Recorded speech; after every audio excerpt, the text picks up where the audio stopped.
Hello, good evening, and a very warm welcome to Pembroke Cricket Club for this, the final of the Kid Insurance's Women's Leinster Senior Cup final between Clontarf and Merrion. I'm Peter Boyd, and you're very welcome to Cricket Leinster TV and the live streaming of this cup final on a Friday evening. Where else would you be on a warm summer's evening, the sun shining, the wall beginning to fill up, and a great cricket match in prospect? A little earlier on we had the toss, and I believe we can play that video in now just to let you know exactly what happened when Clontarf captain Una Raymond-Hoey and Merrion captain Rachel Delaney were present in the middle for that toss.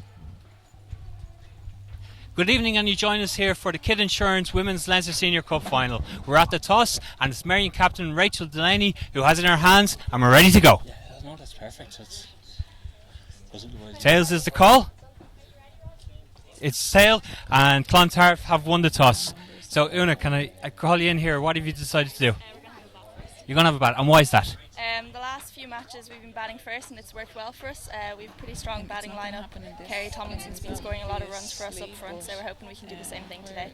Well, thanks very much, and the best of luck this evening. Thank you very much. I call Rachel in to join us as well. Rachel, you're going to have to bowl first. What would you have done on the same if you'd won the toss? Ideally, we probably would have had a bat first, but I'm quite confident in our bowlers to restrict Clontarf down, and pretty confident that we'll be able to chase down whatever they post. Well, that's great. Best of luck with that this evening. Thank you. So there you have it from the toss here in the Kid Insurance Women's Leinster Senior Cup final. Clontarf have won the toss, and they will bat first.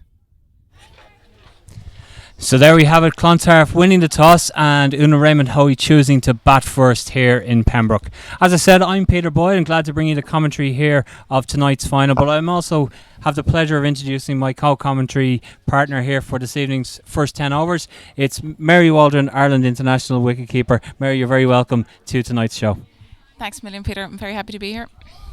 Looking forward to what should be a very exciting and entertaining and close final, I believe, tonight. Yes, it's hard. Somebody just asked me who's favourites, and actually it's a very hard one to call. They'll be similarly balanced this evening. So we have Una Raymond-Hoey and Lara Maritz coming out to bat for Clontarf. They put on a fine partnership in the semi-final, putting on over 200 runs together, which really took the game away from Leinster in that semi-final. So they'll be looking to do, if not something similar, but put on a good score together in this final.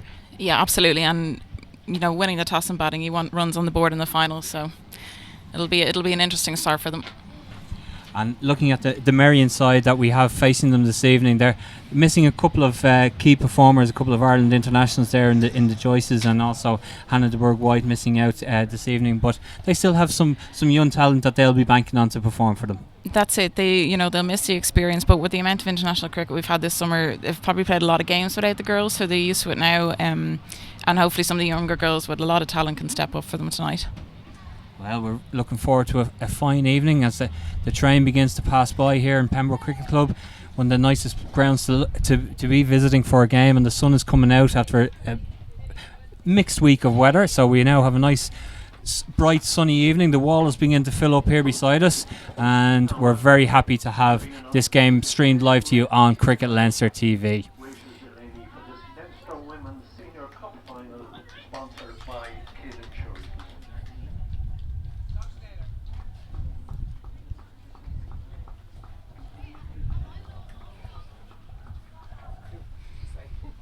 So, as you may have heard over the PA there, it is indeed Clontarf's opening batters. It's Una Raymond-Hoey and Lara Maritz making their way to the middle. Opening the batting for Clontarf, Una Raymond-Hoey and Lara Maritz.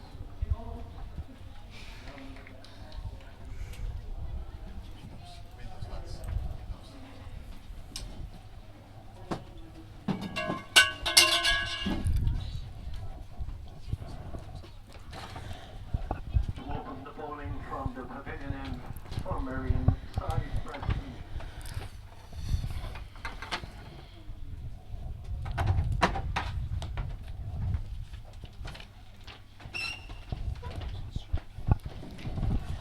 Una.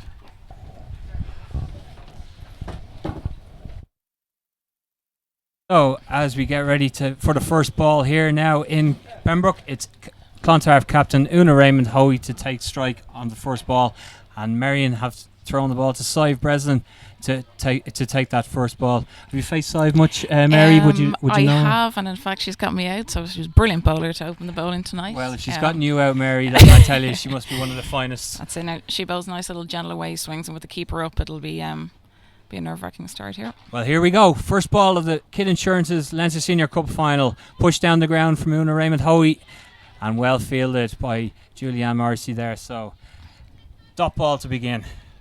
That's it. Nice to get bat on ball first ball, even if it doesn't get a run. Finals are always pressurising.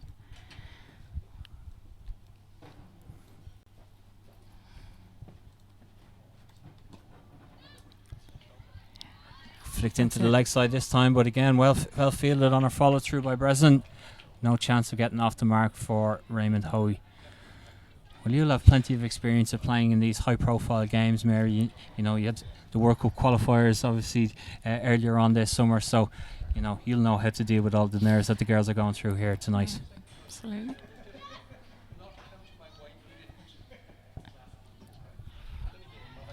That's well fielded there. I've plenty of experience in high pressure games. However, I've not played in a cup final in recent years, so I'd love to be out here now myself, I have to say. But as Diana got her first run there, it's just getting that first run and getting off the mark in a cup final. I think that'll settle the nerves. Lara will be nervous here facing this ball as well. So if Sive just keeps on the stumps, though, she'll be well on her way to maybe her first wicket. And Lara's another young girl who's come through, and she's had to play a lot of cricket this summer. You know, in the early series against the New Zealanders earlier this summer. She prefers to face, and again, like you say, getting bat on ball. But she did have to play a lot of cricket, and she would have taken a lot from that series, I'm sure. She has done. Yeah. Now I think that series she's more, an international series, more of a bowler here. She's getting a chance to open the batting, and I think she's great. She hits over the field and through the field hard, so she's perfect for this role.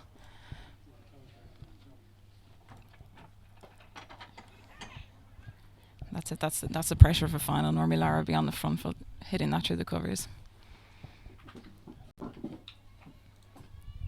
But that international series against New Zealand, it was a tough series for everyone. But I know the girls took a lot away from it. Seeing how they play, the New Zealanders are quality cricketers.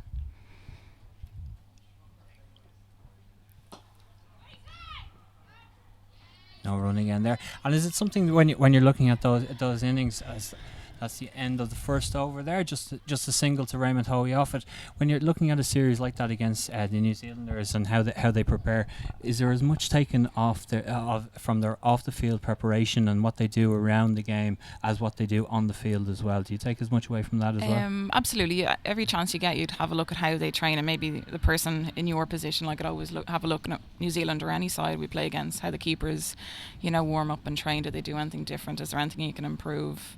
And I'm hoping, I can only speak for myself, and I mean, we have discussed it, but we're always, there's no massive secret of why they're so good, but we'd always be looking at how they do things and how we can improve. I mean, their facilities and stuff are, far beyond ours. We're getting there slowly and surely, but I mean, it's always a great opportunity to learn from them anytime we play against them. So the second over now, Merrion captain Rachel Delaney's taking the ball herself. Captain to captain here to start the second over. That's it, and you can see both bowlers have set up looking to bowl straight here at Una. They've got your long on and cow out. Both bowlers had that, so that's obviously a plan they have for her. She's quite strong through the offside, so.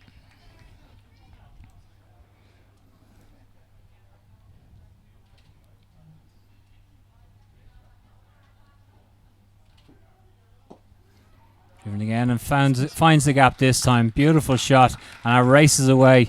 Even though we've had a couple of days of rain, that still is a quick outfield, and it races away to the boundary. First of this final. Lovely shot that, wasn't it? Yeah, she waited for that one well. Just that little bit too wide for the field that was set. She's changed. She's a long off now instead of her long on. You see Raymond Hoey between deliveries is doing a lot of movement and a lot of in her stance. I wonder, is that a little pre-delivery movement as they get through for the quick signal? Is that something that she does just as a to kind of face each ball, or is it just to kind of shake off some of those match nerves? I'd say it's a routine for Una. She's always looking to evolve, and certainly in her T20 game. So I think she'll probably be brought in to get her ready to. It's a quick moving game, the T20.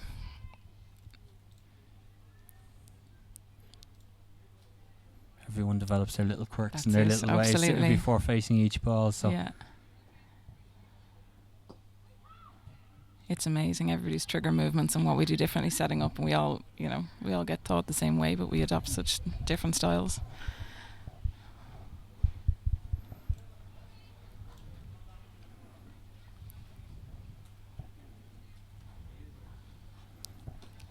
Pulled away this time out Mart, and there, like you say, that fielder placed the cow just to be sure that, but good running between the wickets gets the second one, even though really the shot picked out the fielder and they were able to get two. It's good fielding there from Emma Paul on the boundary. So Laura was happy to get that short one to get off the mark well.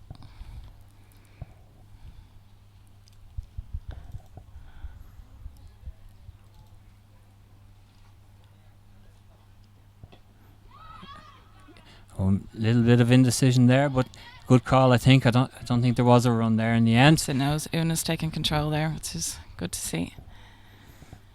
She's captaining the Ireland A side that's heading away next week to play Scotland as well, so you can see her experience, coming out there. Lara slightly more inexperienced batter at the crease. It's a fantastic job and honour to get for Una to be able to get that captaincy of the A squad and getting those fixtures and being able to bring players along and give them more international experience. It really is vital as those players come along, isn't it? Yeah, absolutely. And it's just when you see the team we're sending away, it's an excellent team, and for them to have that opportunity against another international team is brilliant. There we go, and showing her class there again. Over pitched by Breslin, but she got to it and pulled it away for 4 more.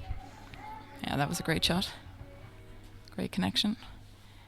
But yes, it deserved honour for Una. She trains well. She's really improved her cricket. She's good around the squads and sets a really good example, which I think is important for a captain. And yeah, she'll lead the team. Mind you, anyone who's going on that now has played some senior international games within the last 12 months, so she should have plenty of help while she's away.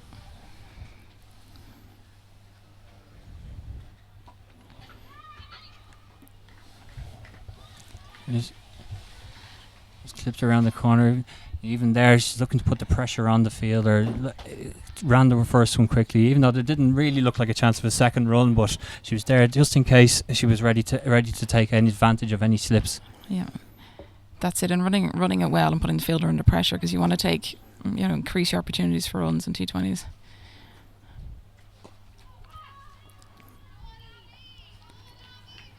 That's it. Good areas again from Sive there.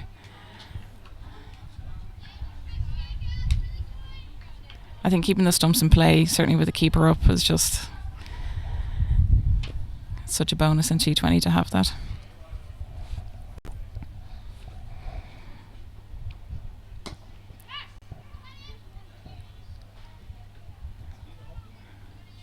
Driven down the ground there for another single.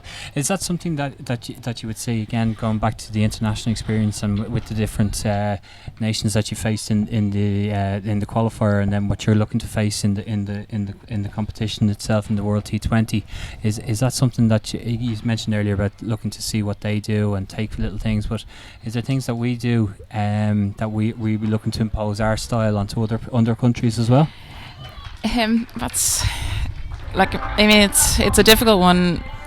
Certainly the qualifiers we've just played in versus, we were favourites going in, joint favourites with Bangladesh going into that, versus being, the lowest placed team in the actual World Cup. So it's two very different sets of expectations on it, and two very different sets of teams we'd be playing against. So, I'm just saying, for example, Megan Shutt in Australia, she's the best T20 bowler in the world. She's a swing bowler.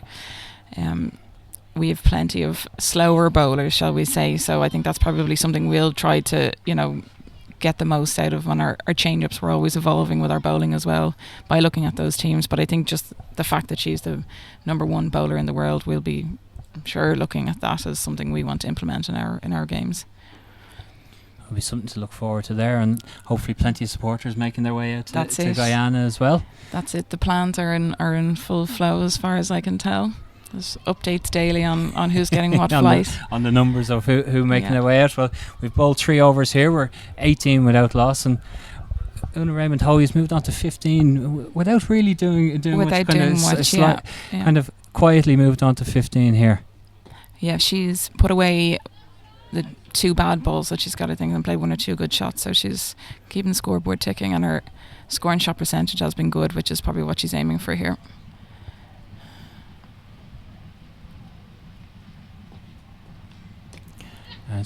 Drag down a little bit, and Emirates pull that away, but more good fielding on the boundary. Again, it's great work again by Emma Paul there.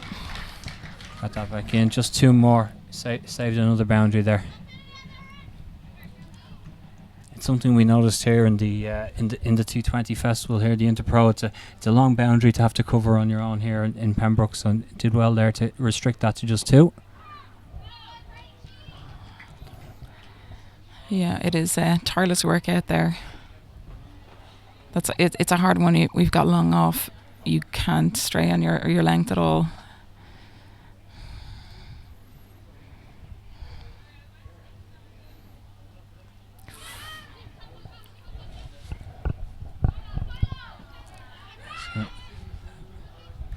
Good chase back. Another 2 runs now. Just and it's given us runs there. Given us runs. The wicketkeeper looked a bit disappointed. Yeah.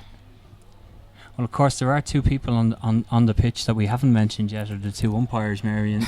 The most important people. Yes, because you'll know all too well about the lack of recognition that the umpires get. And there's a lovely shot, and there's nothing that Paul can do about that one. That's a boundary this time to Lara Marritt's lovely shot there in front of. That's a great shot, and that's just an example of what she can do in this first 6. She doesn't look strong, but she can certainly hit it hard.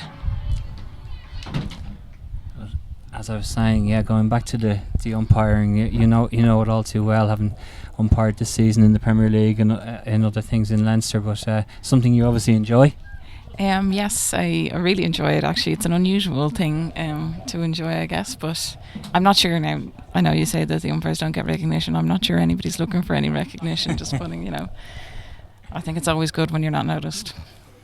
When you're not noticed, but it's been a relatively quick rise for yourself now. You've come up through the ranks, and now to get to the point of umpiring at that level, and you're obviously doing something right to be able to get to that stage.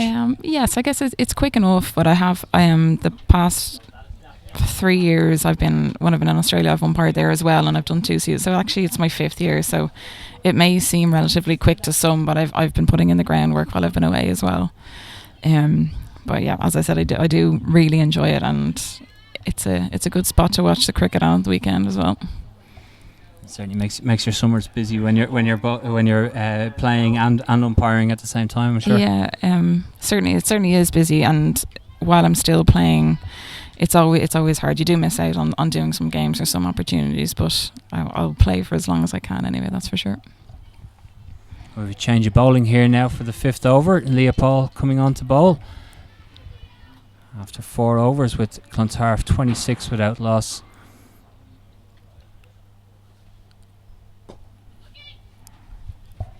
Raymond Hoey looking to rock back there and tries to recover, doesn't quite beat the fielder. I know left arms aren't doing as a strong point here, so Leah will be looking to keep it right up at her here.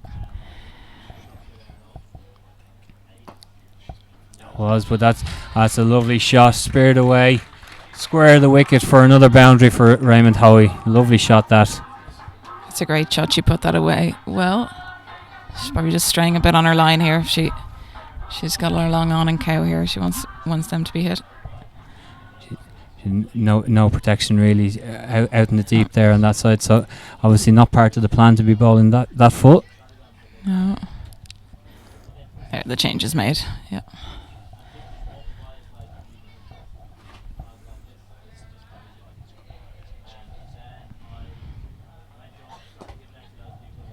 And there you go, the fielder placed back, picks her out, there you go, and just restricts her to just a single. I'll get the words out yet. That's it. It's always a tough one. I mean, you want to bowl to your field, but if it's coming out and it's going in a particular area, do you change your field to suit, or do you keep persevering? And that's where, as you said earlier, about the bit of experience comes in as well of following that. But obviously now the 3 deliveries, that's very good running there to get back for the second. Again, it almost seemed like it was straight to the fielder, but managed to pick up the second run as well with taking the first so quickly.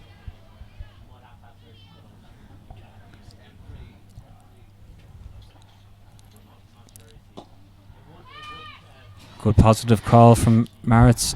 I don't know whether she would have been as safe if that had been a direct hit. That was possibly a bit tight, but she made it safely in the end.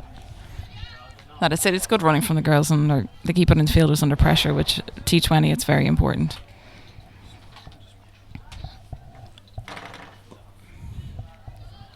That's it. That's the area I think they're looking to bowl to her. And that finishes the 5th over with Clontarf 33 without loss. These pair again struggling to be broken up by the Merrion bowlers, and it leaves that potential as well, just to swing from the hip later on in the innings as well as they go to as they build the partnership, keeping wickets in the hutch as well. That's it. 33 off 5. You'd probably be looking for a few more in your power play, so they might look to attack this over. Rachel Delaney continues. Lobbed up, inviting the big shot, and they get back for the second there. So well run again, and they ran that first one hard, so with the misfield they were able to comfortably take 2.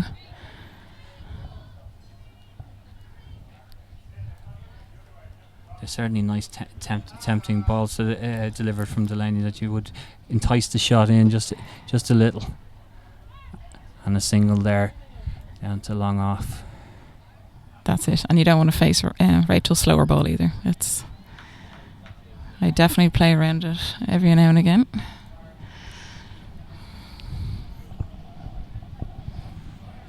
There's 1 or 2 in this Merrion side that get you out, Merrion. It happens. It happens. It's cricket. That's well adjusted there for a minute.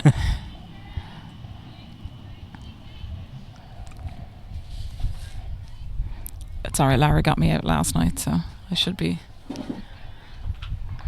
wheels tonight. She's an excellent bowler as well. I wasn't going to mention anything about last night, just with having played and been beaten by Clontarf, I believe. Yes.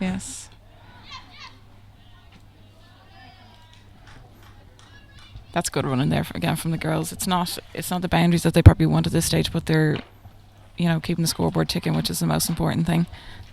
They both have the ability to kick on and hit boundaries, so and Kerry's to come in later as well. I don't think they'd be too concerned.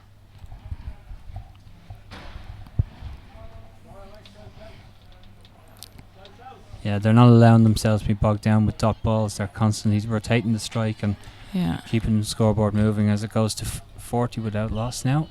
That's it.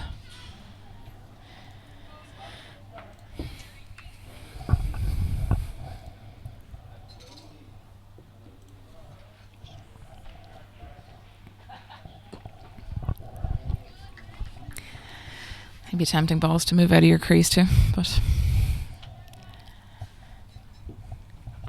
so that finishes the 6th over, and Clontarf still without loss, 40 runs scored. So you mentioned earlier about the fact that you've been combining the playing and umpiring down in Australia. Is that something that you'd be looking to do again this season, or how does the winter shape up for you with the World T20 as well? Well, I'd like to be picked in the World T20 first, which is my main goal, and then diplomatically put. Very well. That's it. I got picked in the training squad, which I'm delighted with. But yes, I'd be looking to head over after the World Cup, sort of end of November, early December, and the same as I did last year, which was I was predominantly there for umpiring, but was playing some cricket as well. Another thing with being in Adelaide as well is I get to see so much live cricket. There's always Shield cricket. There's always something on, and the Big Bash Live and stuff. It's awesome. It's nice. It's a nice way to spend the Irish winter. So That's definitely, it. Yes. beats the rest of us having an indoor net every once in a while. Yeah. Well, it's an experience, all right, and I'm very fortunate being able to do it. So I'll do it for as long as I can.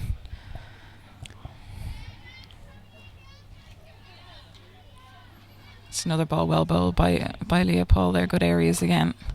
Restricted to just a single.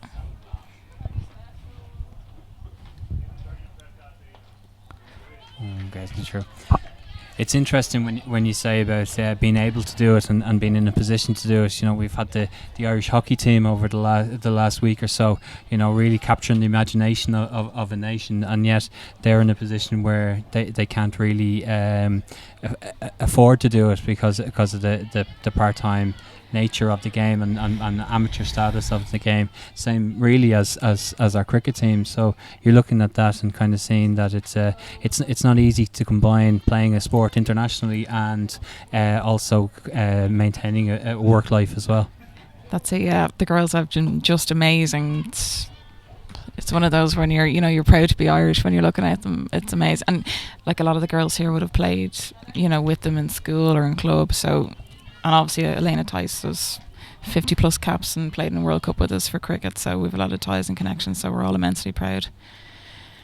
And that absolutely, that work-life balance is hard. A lot of them though have been on scholarships to the US, so they get to play full-time there or are currently playing full-time in Europe. So I say that's lovely shot there from Raymond Hoey, beautifully put away for another boundary. Sorry, yes, yeah. But like you say, it is that kind of, it's almost an age bracket that allows you to play full time. Well, that's it. But you're also making the decision, like the girls that have gone to the continent, do they put their career on hold here and play for a while? It's always that, and that's why there's always a drop off of women in sport in that age group. They have to pick one or the other. So you see the guys that are contracted in different sports, and that's their line of work. So I mean, it's difficult decisions, but at the end of the day, we all play it because we love it.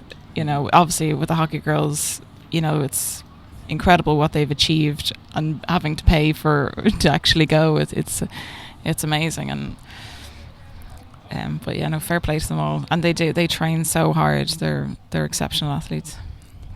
They are that, and we'll all be cheering them on tomorrow afternoon at 2:00 when they take on Spain. I know. I'm actually umpiring at 1, so I'm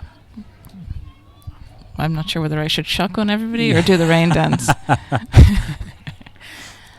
Or just have an early drinks break. An early drinks break might do the job. Well, if the weather is like it is this evening, tomorrow there'll be early drinks breaks all around. Sun's shining down here on us in Pembroke Cricket Club as we reach the 7th over concluded of the Kid Insurance's Leinster Senior Cup final, and Clontarf are 47 without loss. Una Raymond Hoey 28 and Lara Maritz 19 not out. We have another change of bowling at the far end away from our commentary position here, and Julianne Morrissey coming on to bowl this 8th over.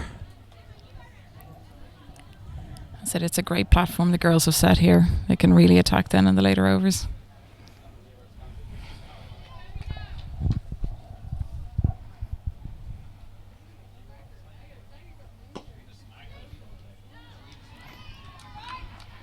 Well fielded there. That's it.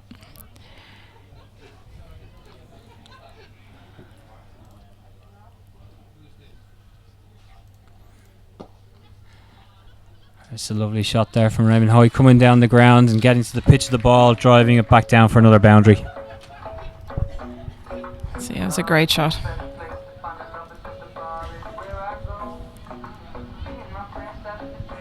Also brings up the 50 for Clontarf.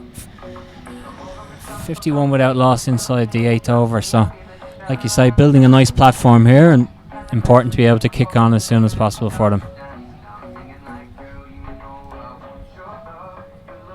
It's only Lara's first season with Clontarf, but she's obviously had plenty of big partnerships with Una this season, so they're running well together. The communication seems quite good.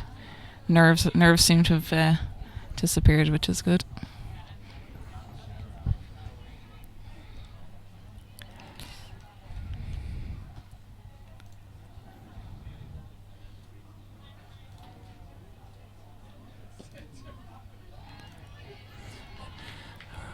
Raymond Hoy looked like she played about 3 shots there before that got down to her there, caught in a few minds about what she wanted to do with that one. That's it. I think most batters have the fear when they know Julianne comes on. She's very accurate, but there's a lot of pace off. And that's out. He came down the wicket there and stumped. Doesn't look too pleased with that decision, but she's got to go. So, well taken by Tilly behind the stumps there.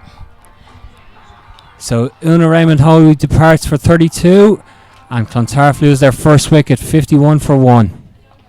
Una Raymond Hoy was stumped by Tilly or Julianne Morrison for So that's great. Great hands from Tilly there behind the stump. She's their overseas pro.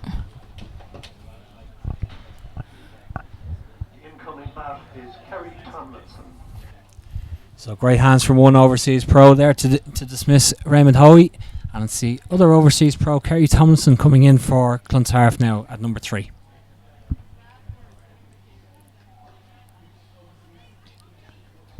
That's it. This is a key wicket. They'll be looking to get Kerry early here.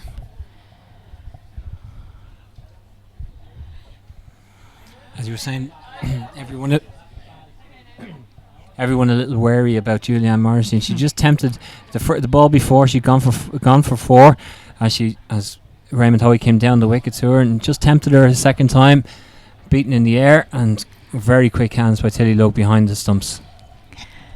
That's it. And I think with Julianne, certainly by the looks of the wicket, you have to really come at it. Anything on the back foot here, you could be caught in your crease. So I think she was the right option to go at it, but just I think it looked like she bowled it a little bit wider.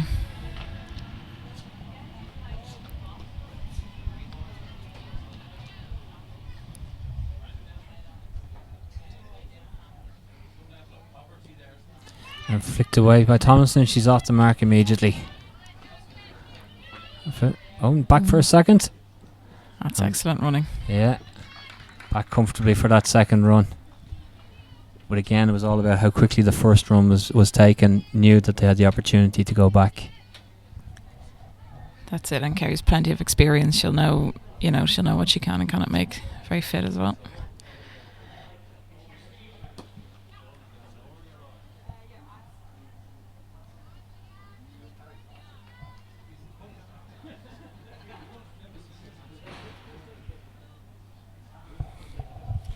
Just on that stumping there, that's obviously something that, for wicket keepers you want to be able to do. How much individual practice and setup of that would you be able to do in your training and in your preparation for a game? It really depends on the game. Sometimes with T20, kind of all the warm up and everything happens quite quickly. 50 over, not so much. You get more time to do it, but a lot of that prep is done in the days leading up. I have a routine that I do before the games, but if I felt something else needed attention, I'd kind of specifically do that. But as I said, all that prep is done in the weeks leading up. It's just working on those reflexes and being ready for it, because you may not get the chance every game, but it's just being ready for when that one appears. You need to be able to take it, and that was a great example there. That's it. And to be fair to Tilly as well, she hasn't taken much behind the stumps, so she was obviously stayed. It's just concentration really, and she did very well. She's got a contract with ACT this season as well, from her first professional contract, so showing her skills there.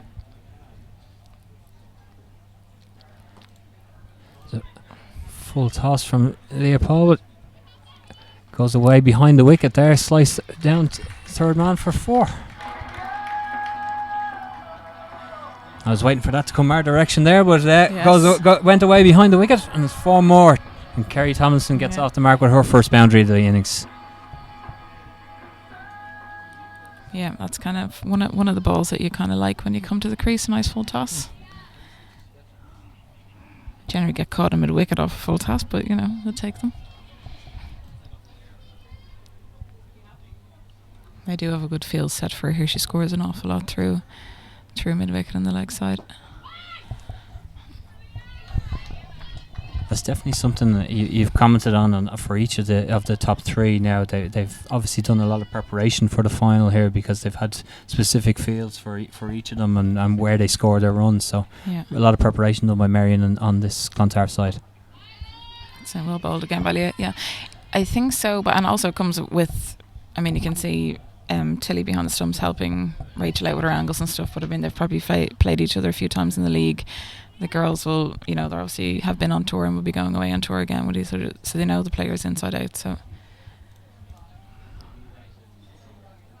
it's just making sure everybody knows the plan. Yeah.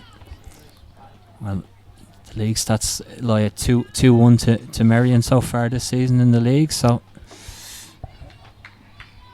that's it. However, cup final, all that goes out the window, I guess, doesn't it? Yeah. Form and everything else goes out the window.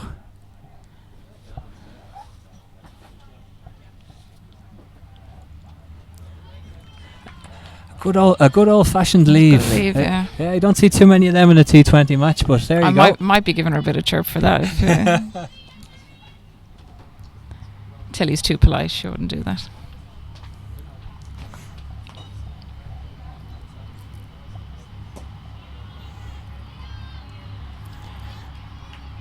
This is great work from Leah here. They've really pulled it back. That finishes the 9th over and leaves Clontarf 59 for 1. So important period of the game here at the moment with Merrion getting that wicket and really kind of slowing down the run rate as well, with these two now trying to rebuild a partnership and go again. I suppose what would you be looking at here now after seeing them now for 9 overs? What would they be looking to score as to set a target for Merrion to chase? I think what the key to them really is Kerry staying in. I mean, we're looking at least 140, I guess. You'd be happy with 140. You feel like you could maybe defend it, but it all depends. They're 1 wicket away here, I think. And is there always that difficulty as well when a couple of batters have been so successful all season that you haven't exposed that middle order to too much cricket, that they're not free? That's a lovely shot again from Lara Maritz, pulled away down on one knee, and beautiful shot for 4 more, squared the wicket. But is there always that danger, like I say, of when you haven't exposed the middle order to too much, that they may not be ready for that opportunity, and then it comes around in a cup final and they just buckle under the pressure? Exactly. And I think Clontarf would say it themselves. I mean, it's their first year back in Division 1, and they've done very well to get here, but their middle and lower order are still quite young, evolving, very similar to what Merrion will have tonight as well. So they may not have anybody coming in hitting sixes towards the end like you'd expect in a T20 lineup, but I'm not saying that's a bad thing. We're all learning our game, and Clontarf are evolving as a club, and they're doing excellently. That's simply where they are at the moment. Yeah, absolutely. Yeah. And Merrion are the same, I think, tonight without the girls, but that's why it's so key, these top few wickets here, and the girls are setting a great platform here.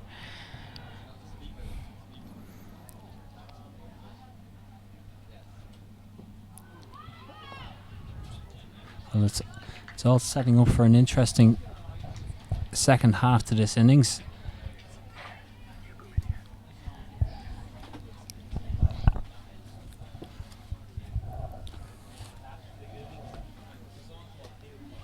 Clipped away into the leg, but well fielded there again. I'd love to have my square leg out here and bring cover in, just for those straighter ones.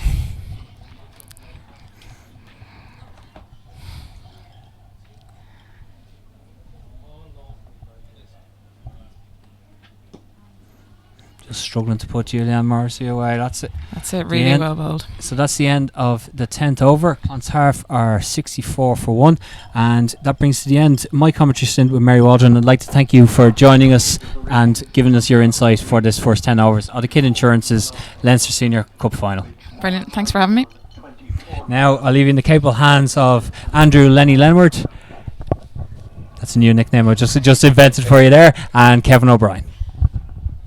Thank you, Peter. Thank you, Mary. Lovely start to the first 10 overs. Good 30 minutes of cricket we've had so far, and delighted to be joined on Cricket Leinster TV for the first time this year after a wonderful T20 festival last month by The main man himself, King Kevin O'Brien. Welcome to Pembroke Cricket Club. How are you?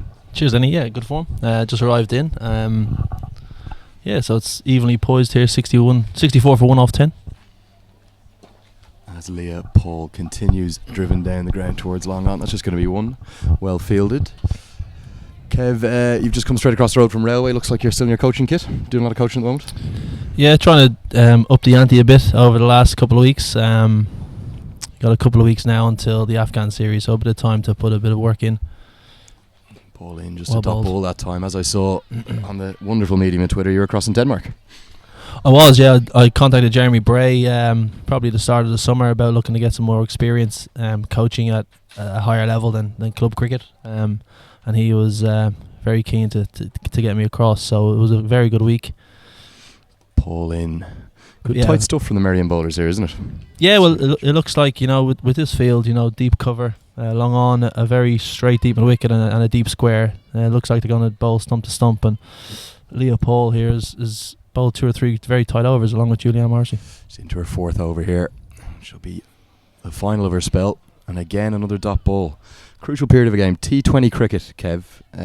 It's a format that you love, isn't it? Yeah, it's be up there. One of my favourite formats. All right. Why is that?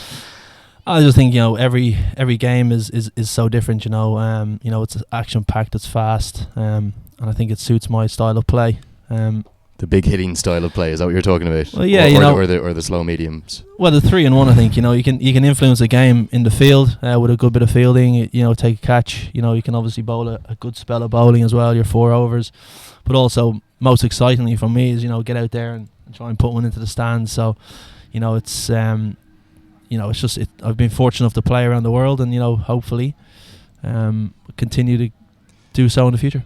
Driven back, good stop from Paul. She saves a single, really tight over to finish her spell. She's going to finish her 4 over spell with number 20 and 65 for 1 after 11.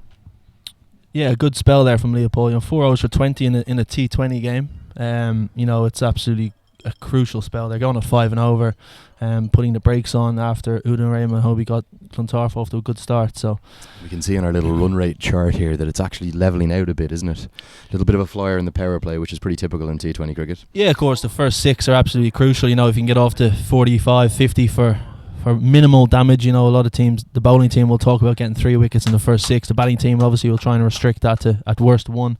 The middle period then is knock it around at 7 and over, and then you come home strong.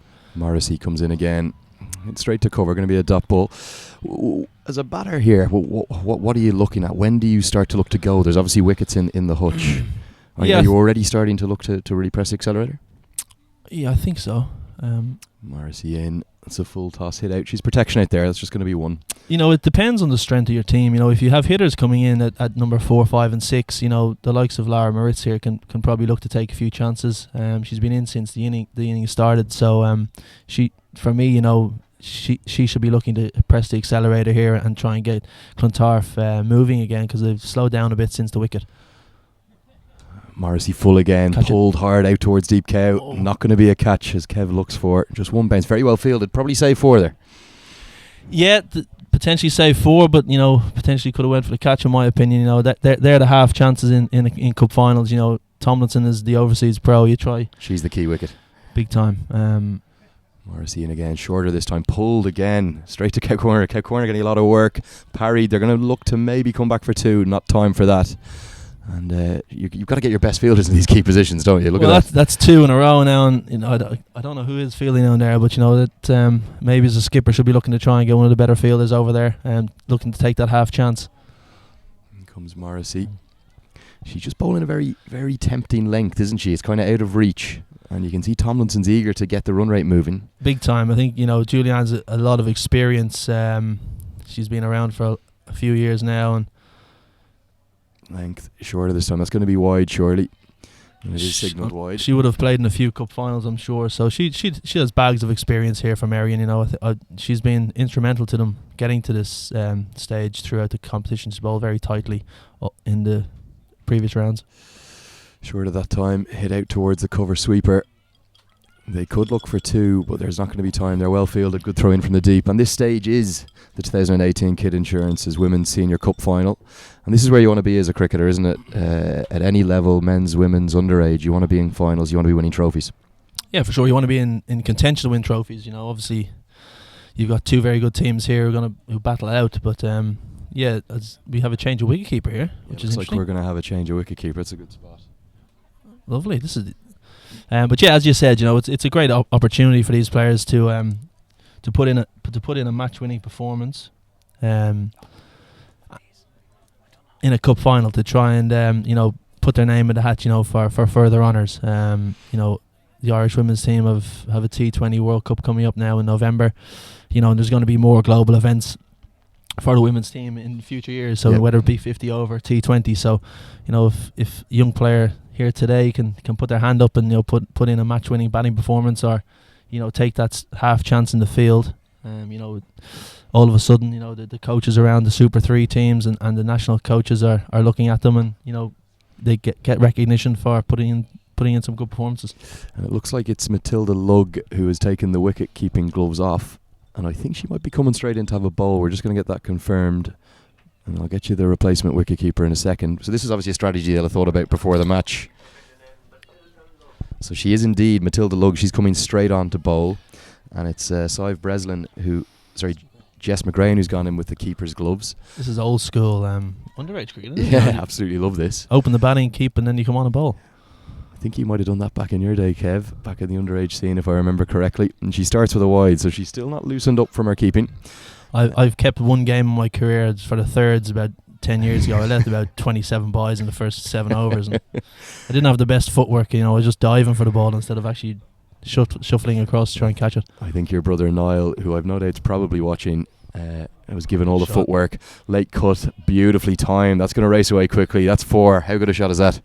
How quick's the outfield? You know, that's literally glided off the bat, late cut, and that's actually increased in pace as it beat the fielder outside the ring. So it shows how quick the outfield is here in Pembroke. You know, it looks like a decent wicket. You know, we've got 8 overs, 2 good batters at the crease. You know, I think Clontarf should be looking for 150. Yeah, well, they're halfway to that 150 now. They're 75 for 1 in this 13th over. We talk about timing in cricket. Was that not a perfect example of timing a cricket ball? No ball call. That's going to be a free hit, and it's swept away for 4. This tactic of bringing Matilda Lugg on from keeping straight into bowling is not working. A very expensive start there as well. 10 off 3 balls, is it? We've had a 10 off 1 ball. We've had a wide to start. 4. We've had a late cut 10 for off 4, and ball. we've got a no ball for 10 with a free hit to come. Correct. Yeah, it's this could give Clontarf the momentum they need going into the last 7 overs. You know, obviously Tomlinson is a very aggressive batter of what I've seen looking at the scorecards. You know, striking at a big strike rate about 160, 170 of what I can see. So the highest strike rate in the women's league. A free hit in comes. It's hit out towards the deep. It's not going to be any more than, they might push for 2, but that's just going to be 1. Good bit of work there at deep cow corner.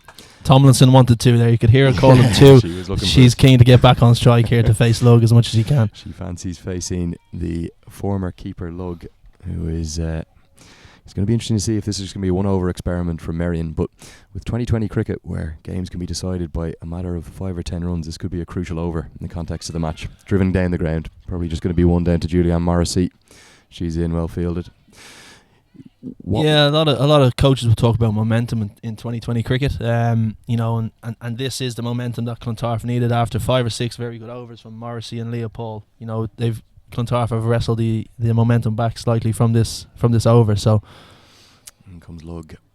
Oh God, it's going to be signalled wide. That could have run away for 5 wides. This over is turning into a nightmare. That's 5 wides. So that's criminal in T20.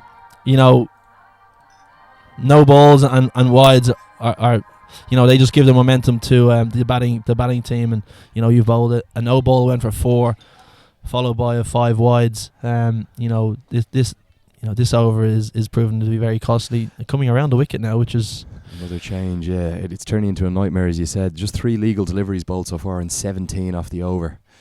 As Lugg comes in round the wicket, fuller this time. That's a better line and length, and that's going to be a dot. And she's going to need 2 more dots to get out of this over with some kind of respectability. This could be really crucial in the context of who's going to win this cup this year. Yeah, well, you always got to look forward in T20. Forget about the previous 4 balls. If Lug can get out with maybe going for 2 singles in these last 2 balls, it actually might turn out to be a half decent over. She's got 1 dot. Get away with the dot there. Good piece of fielding. Coaches always talk about getting in and out, getting out of the over. If you've gone for a few, try and finish your over with a couple of singles or with a dot. Lug in for what will be the final ball of her over. And I think Kerry Tomlinson's going to be happy with just a single, as she'll retain the strike. And a very costly over, 18 runs from it. And Clontarf moved to 88 for 1 after 13 overs. They're going to be delighted with that position, aren't they, that platform? Yeah, for sure, with 9 wickets to go. 7 overs left. So yeah, they're in a great position here. If Tomlinson can continue, what is she, 18 off 24 at the moment. She's just setting her stall out, and Lara Moritz 28 off 32. So both batters are set. Morrissey is bowling her last over now, I think. She's going to be into the last over as well. Kev, you're in Canada last month. I think that would have crossed over with the women's T20 qualifiers. How pleased were you to see the girls in green get across the line and get out to the World Cup there in the Caribbean? Yeah, obviously, to have an Irish team representing cricket at the World Cup is huge. And the girls have played some very good cricket over the last couple of seasons. Morrissey in, that's short, that's pulled away. That's going to be 4. That's too easy for a batter of Kerry Tomlinson's class, and she's just lost her line a bit there, Morrissey, hasn't she, Kev? And that's going to be 4 all the way.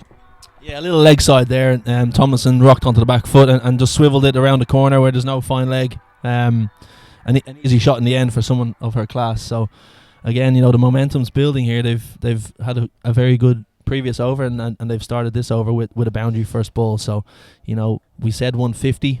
You could be looking at upwards of 160. I don't think it's a coincidence that we've had a spike in run rate with Kevin O'Brien coming on to the commentary. He loves seeing the ball go to the boundary, and he's influencing it here from the bench. Nicely worked away just for 1 there. So you were in Canada, you were following the scores. It looked to be a very competitive competition. Will the team have been disappointed not to win that final against Bangladesh, do you think, having won the previous qualifier?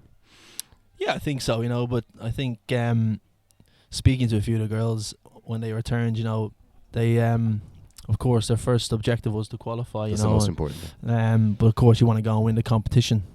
But ultimately, winning the competition would have got them into Barbados, I think. St. Lucia they would have gone to, yeah. So St. Lucia, powerfully hit down towards long on, 1 bounce, well fielded. I lay a pull down there. Thrown in for but 1. yeah, they're going to Guyana instead. And to be fair, those wickets over there might suit the Irish bowling attack. They're a little bit lower, probably quite similar to wickets here in Ireland. So if they can go over and bowl their disciplines, they have a chance. Hit again down towards long on. 2. Could be 2.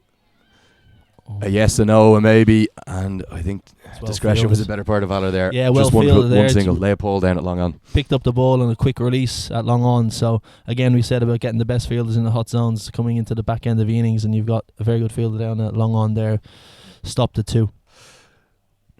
Morrissey in again, coming towards the end of her spell. She's York Tomlinson there. Clever piece of bowling, and that is the over.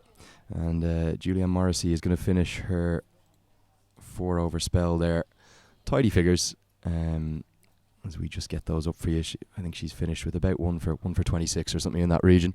Talk about your globetrotting a bit, Kev. You were in Canada, but also before that you did play in the Caribbean Premier League. So from your experience of that tournament, would you say the girls might have preferred the St. Lucia destination as opposed to Guyana?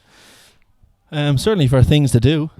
I think St. Lucia would appeal to more people, but of course it's again, St. Lucia would have been a great opportunity to go, but all in all, the conditions over in Guyana are still going to be very good to play cricket in. They're going to be good wickets. They might take a little bit of spin, but they'll be good wickets to bat on, and hopefully our batters can find their feet as quickly as they can, and start the competition off on the right foot. Interestingly, Lug is going to continue after that expensive first over. It's a better length, hit straight down to long on. Very well fielded, just going to be a single. We're just going to have a quick talk about their group in that World T20, Kev. It's Australia, the Southern Stars, India, New Zealand, Pakistan and Ireland. That's a bit of a group of death for Ireland. What do you think? Yeah, it's a tough one, isn't it? Top 2 to go through to the semi-finals. Yeah, it's looking at those teams. Lug in again, swept straight to square leg. They Oh. look to go for a single. Throw comes in, but Tomlinson gets back. She's done well to get back there. Yeah, Maritz did well to get back there. I think there was a single there, to be honest with Sorry, you. Maritz went back, correct. Again, Tomlinson turned down the single. must want to strike. She's That's not going to what I'm strike a thinking. touch. Matilda Lug in again. Better length. She's found her range better in the second over, isn't she? Yeah, coming around the wicket might be maybe having more margin for error. Going slightly across the batters. But yeah, she's gone for 2 runs off the first 3 balls. So again, we talk T20 is all about momentum. A couple of good overs now from Merrion. They can pull that momentum back and keep Clontarf to maybe 145, 150. Our graphics along the bottom of the screen, just taking a moment or two to refresh. We'll keep you up to date with the score. That's the 98th run now, 98 for 1 in the 15th over, 14.4 gone, and that will just catch up in a second, Kev. Talking about ICC events, the difference between that, you've obviously played over 300 times now for Ireland, you play cricket all over the world. Is there a significant difference in look and feel? And what is it about an ICC event that is different to a normal bilateral international? Yeah, well, I think the main thing is you have the media exposure, and you have the outside influences as such. When you touch down in a country for an event, you've got instantly you've got your squad photos, you've got a lot of media coverage, and people want to talk to you. Well bowled as a Yorker there, hit down to long on. So yeah, and then of course you got the increased people at the games as well, increased attendance. So it's eyeballs all over the world watching. Yeah, exactly. It's all pressure, but I find it and I like that type of pressure. It's an occasion to showcase your ability and your skills, and to show the world what you can do, and that's the attitude you need to go in with, and not be fearful of making a mistake in front of the TV cameras, and go in and play your game. And I suppose those ICC events, what the great thing is about this one coming up this year for the women is that every game will be broadcast live on the television, and we'll get that all on Sky Sports. So the exposure for not just the women's game in general, but for Irish women's cricket is huge. Massive. And you noticed in 2007 when we were over in the Caribbean at the World Cup, obviously had the 2 wins and the tie against Zimbabwe, but came home and cricket was all over news, all over the papers. So hopefully the girls can go over and put in a few good performances. As we've seen the group, it's a tough one, but hopefully they can go over and give cricket the push it needs. Change in bowling from the far end here, and Sive Breslin's going to come in for her second bowl of the day. She's 2 overs, none for 11. She opened up, took the new ball, and a crucial 2 overs you'd expect here. You enjoyed your cricket in the Caribbean, both in that 2007 World Cup and the CPL. Breslin in full, just going to be a leg by, I think. Yeah, great place to play cricket. It's up there. It rivals India, in terms of how much the local people love the game. They have a huge passion for cricket. Of course, we all know about the great West Indian sides of the 80s and 70s and 80s, and just the love they have for cricket there. And to be fair, they want to see good cricket. They want to see aggressive cricket. They want to see people hitting the ball into the stands. And it's no coincidence that the West Indies men's team and the women's team are very good at T20 cricket. Tomlinson on strike to Breslin. Full. Oh, that's a glorious shot over long off. That's going to run away for 4. Inside out, over long off. Yeah, great footwork. Using what little pace there is off Breslin, taking her momentum into the ball and hitting it over mid-on. Mid-off. Glorious shot. Super shot. Inside out. It's not an easy one. But of course, with only 4 fielders outside the ring, there's always going to be a gap in the field, and there's a change now. Long off is going back. Julianne Morrissey at long off is going back, and square leg is coming in. And I think Tomlinson might be looking to get down and sweep this past square leg or into the vacant fine leg area, but we shall see. Breslin again, short, pulled away. What a That's shot! huge. That's going to go all the way. That's 6. Stunning strike. Yeah, again, just a little shuffle across the stumps. It was back of a length from Breslin, and Tomlinson has climbed into that, and that's gone 15 yards over the rope, and that's taken her score to 37 off 34 balls. That's the first 6 of the Kid Insurance's 2018 Leinster Women's Senior Cup Final. A wonderful strike. And we could see quite a few more in these last 5 overs of this partnership. Keeps going. Tomlinson can hit 6s. Looking into the scorecards from earlier on the summer. Fuller this time. Swept away. That's going to run away for 4. Brilliant batting. That's 4 runs. You ain't chasing that. That's a great bit of cricket. Manipulating the field. Mid-off was up, hitting the bowler over mid-off's head for 4. The change in field, square leg up, mid-off goes back, pull shot over, square leg for 6, and then a little fine sweep for 4. So you're seeing some very good cricket here from Tomlinson, using all her experience, playing with the captain, the Merrion captain here, Delaney, who's struggling for answers at the moment. Might maybe a case of bringing up deep cover and drop deep square leg for me. This over reads leg by 4-6 for pressure on the bowler now. Well bowled, line and length, bit of respect shown there. Yeah, an interesting, a solid forward defence. For me, I would have been looking to take this over for 18 or 20. Looking to go again with a 4 or 6 with this field. If Breslin's going to go bowl back of a length, the option is to take it over leg side, mid wicket and square leg. Might also be an indicator Tomlinson recognises there's still time in this innings. Short, pulled away. That's going to be 4 more. She's absolutely motoring now, up to 45 into the Kid Insurance's signs in front of us here. Gloria shot that.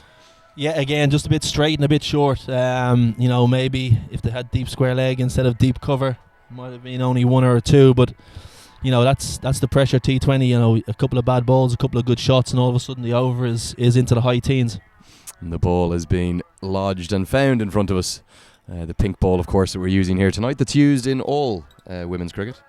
And pink ball is something you've ever played with? It's an innovation you like? Well, I just like coloured gear. I think all cricket in Ireland, all junior cricket, all senior cricket should be coloured gear. White ball, black side screens, or pink ball. Why is that? What is it you like about it? Does it help kind of modernise the game for you? Yeah, for sure. I think, and also to try and engage people. A lot of club grounds, you'll get a lot of people walking through who don't know a hell of a lot about cricket. They'll see 13 people out on the pitch all wearing whites. They can't distinguish who's who. So, obviously the club colours, you can distinguish who's playing who in the colours of their jerseys. So, and that's going to be another change in bowling. And Emma Paul is coming on now, and that's going to be her first bowl in the 17th over of the match. Tough thing to do to come into the attack at this stage. Looks like there's going to be an easy 2 as it's chipped over cover towards long off. Difficult thing as a bowler here. Yeah, difficult. I've done it a few times. It's not easy coming in when the skipper throws you the ball. You've been fielding that short fine leg for the whole first 16 overs, and all of a sudden you got to bowl 2 of the last 4. It's but that's the challenge T20 brings, and you got to embrace it. Emma Paul comes in again, short, hit hard towards deep cover. It's well fielded. They might look to come back for 2, and they do. No, they don't. Was there 2 there? Yeah, I think there was 2 there. Touchdown, get in and out of the crease quickly, and if the fielder throws it from 60 metres and you get run out, in my opinion, that's a good bit of fielding. But was that a case again of Tomlinson looking to keep the strike? I think. Maybe we shall see what happens over the next couple of balls. In comes Paul. Oh, she goes to that sweep shot again. Oh, that looks straight nasty. Off the knee. The shin or the knee. It might even still run away towards the boundary. It won't. Save it's going to be 2. Save 2. Body on the line. Yeah, well, that's it. You got to stop it. Whatever way you stop it, as long as it doesn't get through. She saved 2 there. I think it's Emily McAlinden. That's what you want to see as a captain and as a teammate. For sure, yeah. But the body on the line, trying cup finals, 3 or 4 runs could decide the game, and certainly save 2 there off the right kneecap. And speaking of cup finals, we've got a lovely crowd filling up now, and that's full. That's got to be a no ball, signalled by both umpires, and pulled away for 4. Pressure on the bowler. Yeah, but you got to question. It's her. She hasn't bowled before tonight. The skipper could have brought herself back on. Delaney. Again, it looks like they got to make up 2 overs because Matilda Lugg, 2 overs previously gone for 23 runs. So. We shall wait and see, but this is another free hit. Tomlinson's licking her lips here with this one now with no deep square leg. I think she's going to shuffle across the stumps here and look to swivel it over square leg. That was indeed 50 for Tomlinson as well, a super innings. It's going to be a wide, super piece of keeping, saves it being any additional wides. That's a bit harsh, isn't it? She stepped across. And the umpire has signalled free hit again. So Tomlinson into the 50s, and she's got her eyes on more, and she's got a free hit to work with from Emma Paul here. Oh, very unlucky. It's been edged. That could run all the way. It's gone. That's going to be 4 more. Tomlinson flying for Clontarf. That's a great shot in T20 cricket. Swing as hard as you can. Swing yourself off your feet. Get the edge. goes past the wicketkeeper's right glove and races away for 4. And it's another half century for Tomlinson this season. I think she's got 4. Well, it looks like the board in front of us is saying she's just moved to 55, but the Clontarf dugout certainly cheering that 50. So we're going to go with them. No chance of a run there. Well fielded. So we've got 3 overs to go here, Kev. You were talking about 150, but looks like Clontarf might go past that. That's surely got to be a winning score in a cup final, do you think? I think they're looking at 170 here with 3 overs to go. And she is indeed on to 55. The graphics on the scoreboard are lining up here. Going to run through for a single. How much are Merrion going to miss their 3 stars in Isabel and Cecilia Joyce tonight and Hannah de Berg-White as well? Yeah, listen, you take out the experience. First of all, the experience, you've got 3 internationals, 2 current internationals, taking them out of the squad. The ability, of course, then with the bat and ball. Isabel and Cecilia would probably bat number 2 and 3. Yep. Isabel would certainly open the bowling, and Cecilia could bowl leg spin if needed. So, and Hannah would open the bowling, I think, or maybe first change. So, it's a lot to take out of the side. But Merrion have always produced some good cricketers. Leah Paul is a very good batter. Beautiful batter to watch. She'll open the batting left-hander. Rachel Delaney looks like a useful player as well, batting middle order, and of course Matilda Lugg has had success this season opening the batting. What you're saying is we might have a cracker of a cup final here. Yeah, for sure. I mean, obviously the first 6 will be crucial if Merrion can get off to a solid start. Maybe be 45 for no wicket off the power play, and then it can set it up for the run chase. Speaking of Rachel Delaney, she comes back into the attack. Ooh, just going to run through, and we can assure you that Kerry Tomlinson is going to scamper back for 2 this time. Will she get there? She does. She ran that 2 a lot quicker than the one that didn't keep her on strike, Kev. Yeah, well, you've got some players, when they hit it, they run a little bit harder. But certainly, obviously, once the strike, there's 18 balls left, 17 now. If they can get 30, 35 runs in these next 17 balls. And she wants to capitalise on that. Pulled away powerfully. That's a sensational strike. Our second 6 of the evening sails away to the wall in Pembroke Cricket Club. What a shot. Yeah, again, good shift in balance there, rocking onto the back foot and absolutely creaming it over mid-wicket, and that's gone again 10 or 15 yards over the ropes. It's dissected those 2 fielders, the 2 boundary riders at deep cow corner, and it's almost a deep backward square leg, isn't it? So that's dissected them right between them. Pressure on Rachel Delaney, the Merrion skipper. Great shot. That's a stunning shot over extra cover. That's going to run away for 4. This outfield's fast. How good is that? Again, that's the second shot she's played inside out over the offside. That shows a class act to be able to use your feet. First of all, against Julianne Morrissey, who's bowling medium pace, but then again against Rachel Delaney bowling off spin. To be able to use your feet and hit it over the offside. It shows the class that Kerry-Ann Tomlinson has. Delaney, huge pressure. She's going to make a field change. She's bringing that deep backward square leg up into the ring, and Tomlinson's going to try and target that. Pulled away, and that's going to be 4 more. She's absolutely flying, and she moves to 72.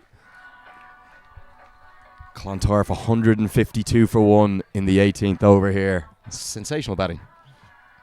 Again, slightly short from the bowler, but a great use of the depth of the crease to be able to pull that in between mid wicket and square leg, and you're not, if you beat the field here, you're not going to chase it. Is this the problem with bowling spin at a slightly slower pace? If you're any variation in your length, the batter can capitalise upon it. Yeah, I mean, I think towards the end of the innings, you got to try and bowl as full as you can. If you're a spinner, try and get it in the block hole, get the batters to hit straight and set the field accordingly. But only 4 girls out of the ring. It's difficult to stop the boundaries coming. And that's a great piece of fielding. Diving stop. That's save 4. 3 runs saved, and Moritz will keep the strike because that's the last ball in the over. Punishing over for Rachel Delaney. That was her 4th over, and she's going to end up with 4 overs, none for 39, which Clontarf will be delighted with to keep her wicketless as the Merrion captain. Just the 2 overs to go, Kev. 154 for 1 now. Yeah, you're looking at 180 maybe, considering how well they're striking the ball. Well, exactly, and Emma Paul is going to bowl her second over now, I think, is it? It just looks like the fifth bowler has been very expensive for Merrion. 3 overs for 39. And as Lug comes back on, but this is a crucial over now for Merrion to try and restrict the damage. So back to Lug, as you said, Kev. It's going to be pulled out towards the two fielders. They're quite close together there at long on and deep cow corner. They'll scamper through for 2. Yeah, it's interesting field placing, but I think they've obviously played each other a lot this season, the two sides. So they must realise that Clontarf batters look to hit into that pocket in between deep, kind of square mid wicket and long on. So they've brought deep mid wicket slightly straighter, and to stop that. So length, beautifully struck through cow corner. That's going to be 4 more. Wonderful stuff from Clontarf. Yeah, good shot again. Moritz with a pull shot in front of square leg. Favouring the leg side. Maybe it could be an option to bring up deep extra cover and drop mid wicket, we've seen a lot of boundaries through deep mid wicket, haven't we? And we haven't seen too many over mid off, bar one from Tomlinson. So maybe it could be an option to bring up. As I say that, the skipper is bringing up long off and out goes deep square leg. She must have heard me at extra cover. Turning into a beautiful evening here at Pembroke. The sun shines out. The intercity's going in towards Dublin, and the wall is filling up. And we've got some spectacular cricket on show here so far tonight. Full hit away into that leg side, but it's going to dissect the fielders, and it's going to run away for 4 more. Great placement by Moritz. Moves on to 47, and these last 3 or 4 overs from this Sandymount end have proved to be very, very expensive for Merrion. The fifth bowler's going, could be 4 overs for looking at 60 odd here. It's proved to be very costly for Merrion, and as the captain there, Rachel Delaney at extra cover, she's got her hands on her hips and she doesn't have any answer for it. Yeah, as my co-commentator Kevin O'Brien's alluded to, the 6th bowler as such, because Matilda Lug and Emma Paul are kind of filling that 5th bowler slot. Those 4 overs combined look like they're going to go for about 60, and that could be the winning of the cup final. Well, it just shows, lacking or missing, Isabel and Hannah de Berg White. Hannah de Berg White, they would have been 2 bowlers. But, saying that, if they were here, Leah Paul might not have bowled 4 overs for 20. So you got to look at all things in perspective. And, as Lug comes to the crease again. Lug in, Fuller. Half a stop. Might look to run through for 2 with that being deflected. Tomlinson doesn't think. I think wisely turns down the second that time. There wasn't 2 there. No, so there's been some very good fielding on the boundary from Merrion over the last 7 or 8 overs. Getting to the ball quickly, getting it out of the hands quickly, which is all. Once the batter sees the ball in the air, they have to make a decision then whether or not to run, and they've stopped a couple of singles from the boundary. Oh, what a shot that is! It's flown away across the outfield behind point. That's 4 more. Glorious batting. Again, use of the feet. Looks like it was slightly wide of off stump. Lug coming around the wicket. Tomlinson just using her feet and slicing it away backward point. Again, once it beats the infield, it's very difficult to catch on the boundary, and we're up to 170 now with how many balls left? 7 balls left. 7 balls to go. Yeah, the final ball of the 19th over here. As Lug comes in full into the shot. What a shot! Over extra cover. That's going to fly away. 1 bounce 4. Glorious stroke. Excellent hands, opening the blade at the last minute to loft it over mid off. Again, slightly you'd question the skipper again. Tomlinson's hit a couple over the offside inside out, so it could have been, dropping mid off and maybe bringing up mid on. We're just having a quick look at the replay here, Kev, and I don't know about you, but for me that is shot of the day. Yeah, a little step away towards leg side, and look, that was probably hitting halfway up off stump, so it wasn't a bad delivery, but it just shows the class in Tomlinson. She's hit that perfectly over mid off. I want to speak about that class because obviously Kerry-Ann Tomlinson's an overseas professional from New Zealand. Is that something? It's obviously a newer thing in the women's game, but it's been long standing in the men's club game here. Is that something you like to see?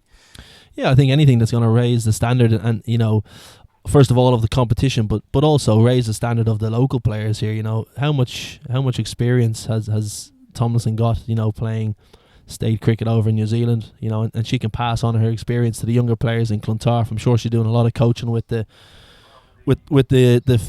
girls teams, and I'm assuming the boys teams over in Clontarf, and of course Laura Moritz would be picking up a huge amount batting with her. Huge, and hopefully Laura Moritz can take that into her game going forward.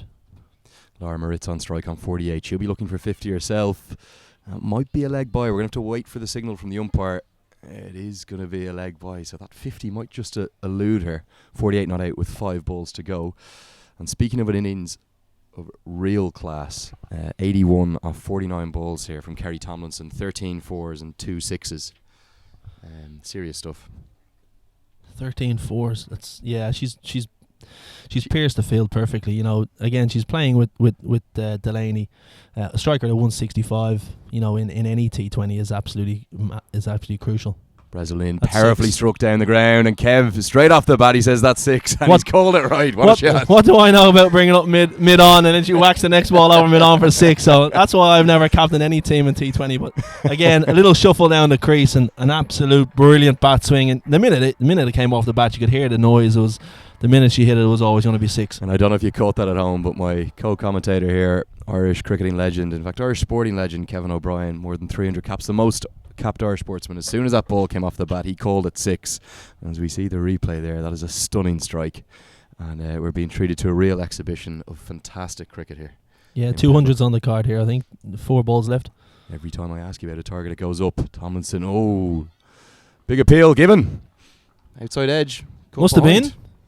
No, she's super catch. Unbelievable snare. One-handed. One-hander. That's the replacement wicket-keeper as well. Yeah, you know, obviously, just on the length, Tomlinson's looked to whack that over mid-wicket. Little outside edge, and a seriously good catch by the wicket-keeper there. As Tomlinson sprints off the field. An absolutely fantastic innings.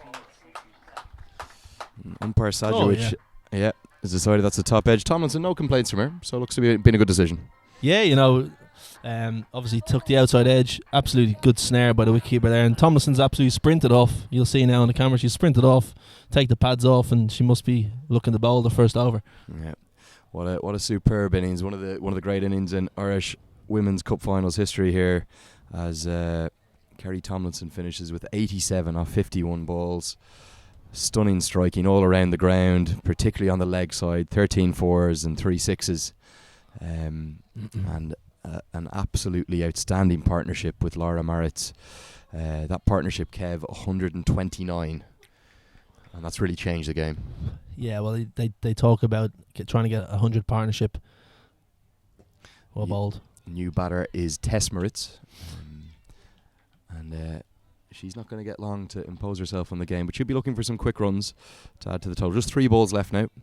Yeah, the best thing she can do here is just try and get a single to get her sister on strike, who's been in from the start. So, yeah, you know, even bunt it down to long on for 1, or out to deep mid wicket for a single. 2 balls left side. Breslin pulled Pongo powerfully down towards long on. 1 bounce. They're not going to... Well, they looked for 2, but they're not going to take it. And a lot of noise from the Clontarf dugout. I think they might be getting a bit excited about Laura Maritz maybe having a chance of getting her 50. What do you think? Yeah, well, they didn't... Maritz wanted 2. Laura Maritz wanted 2 to come back. Tess Maritz said, no, we're not going to have that well, 2. I think the whole 10 said don't come back for 2. So she's here we on go. 48, the final ball of the innings. She needs 2 to get to 50. Breslin struck away That's towards deep. 4. And that's going to bounce. 1 bounce 4. Huge celebrations from the Clontarf. That's the Clontarf dressing room. That's 50. The music plays. Wonderful end to a fantastic innings. An unbelievable second half. You know, I think they were 60 odd off 10 overs. It just shows if you keep wickets in hand, you can really accelerate into the back end of the innings. And, you know, we got a score of 186. You know, Merrion will have to bat extremely well to chase that. But it's a good wicket. It's a very, very, very quick outfield, as it always is here in Pembroke. And, you know, I think we're set for an excellent run chasing as Clontarf score 186 for 2 off 20 overs.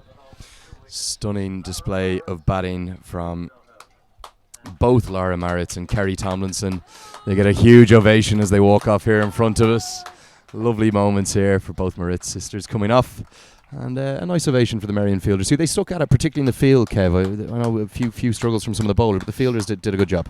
Yeah, you know, and that's what they talk about, you know, in T20 is trying to save, you know, those 10 or 15 runs in the field. If the fielders weren't as good as they were, you know, they could have been chasing 200. So, you know, to keep them under 190, I think, you know, of course they got away from them a little bit there in those 3 or 4 overs in the middle period, but you know, I think all in all, if Merrion are to chase this, they'll need a good start from Leah Paul and Matilda Lugg. Just going to quickly give you a run through the scorecard. Una Raymond Hoey, 32 off 22 balls. Laura Maritz, 52 not out off 47. Kerry Ann Tomlinson, the star, 87 off 51. Tesmer is just 1 not out, but only off 2 balls. And the 2 wicket takers from Merrion, Sive Breslin with 1 for 40 from her 4, and probably a standout bowler, Julianne Morrissey, with 1 for 26 from her 4. That's it from me and Kevin O'Brien for now. We're going to come back to you in about 10 to 15 minutes, where Merrion Cricket Club will be chasing 186. They'll need 187 to win the cup final. We'll catch you in 10.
And you're very welcome back to Pembroke Cricket Club for the 2018 Kid Insurance's Leinster Women's Senior Cup Final. And we are delighted to bring you this live stream. And we've had a stunning 20 overs. It's Andrew Leonard, your host here, joined by Kevin O'Brien. Kev, just a quick synopsis. I know we're about to get going to that first 20 overs. Yeah, it was all revolved around a stunning partnership between Tomlinson and Moritz, 129. In quick time, would hit the bad ball away, got the boundary regularly, ran very well between the wicket, and has set Merrion a challenging total of 186. We were thinking 150, 160, but they got well above par. It's going to be Laura Maritz to open the bowling for Clontarf. She's bowling to Matilda Lugg, and they're away, Merrion. The chase is away. Off and running it. A good ball back of a length by Moritz, who you'd expect is going to hit a good line of length, having come off the women's qualifiers over in Holland. So an international pedigree bowler, who you'd expect would hold her own, certainly at this level. So I'm very much looking forward to seeing Leah Paul bat. Saw her bat a couple of years ago. Obviously she's grown a bit in those couple of years, got a lot stronger, and I think she is certainly a good player for the future for Merrion and of course for Ireland. Moritz to Leah Paul. Leah Paul, the left-handed pull. Short. Good pace. Ooh, nearly clipped the helmet. Signalled wide. And they're going to run through for at least one. Looking to turn for two. Coming through for two. Oh, and safely home. Great running. Between the wickets, Great running. And I think that's going to be a key component for Merrion to try and get close to this total. Is they've got to run between the wickets, run aggressively, run the first one hard, in and out of the crease very quickly, and you've seen that now. That's the standard. I think the Merrion have always ran well between the wickets in men's cricket, and of course you can see the standard they're trying to have here in the women's game as well. That'll be a byproduct of the full-time coach, no doubt, Nicky Kenny. Nicky Kenny is here today. Very well-known man in Leinster cricket, doing a good job up at Merrion there. Yeah, fantastic job. He's the reports I've heard. He's a very good coach.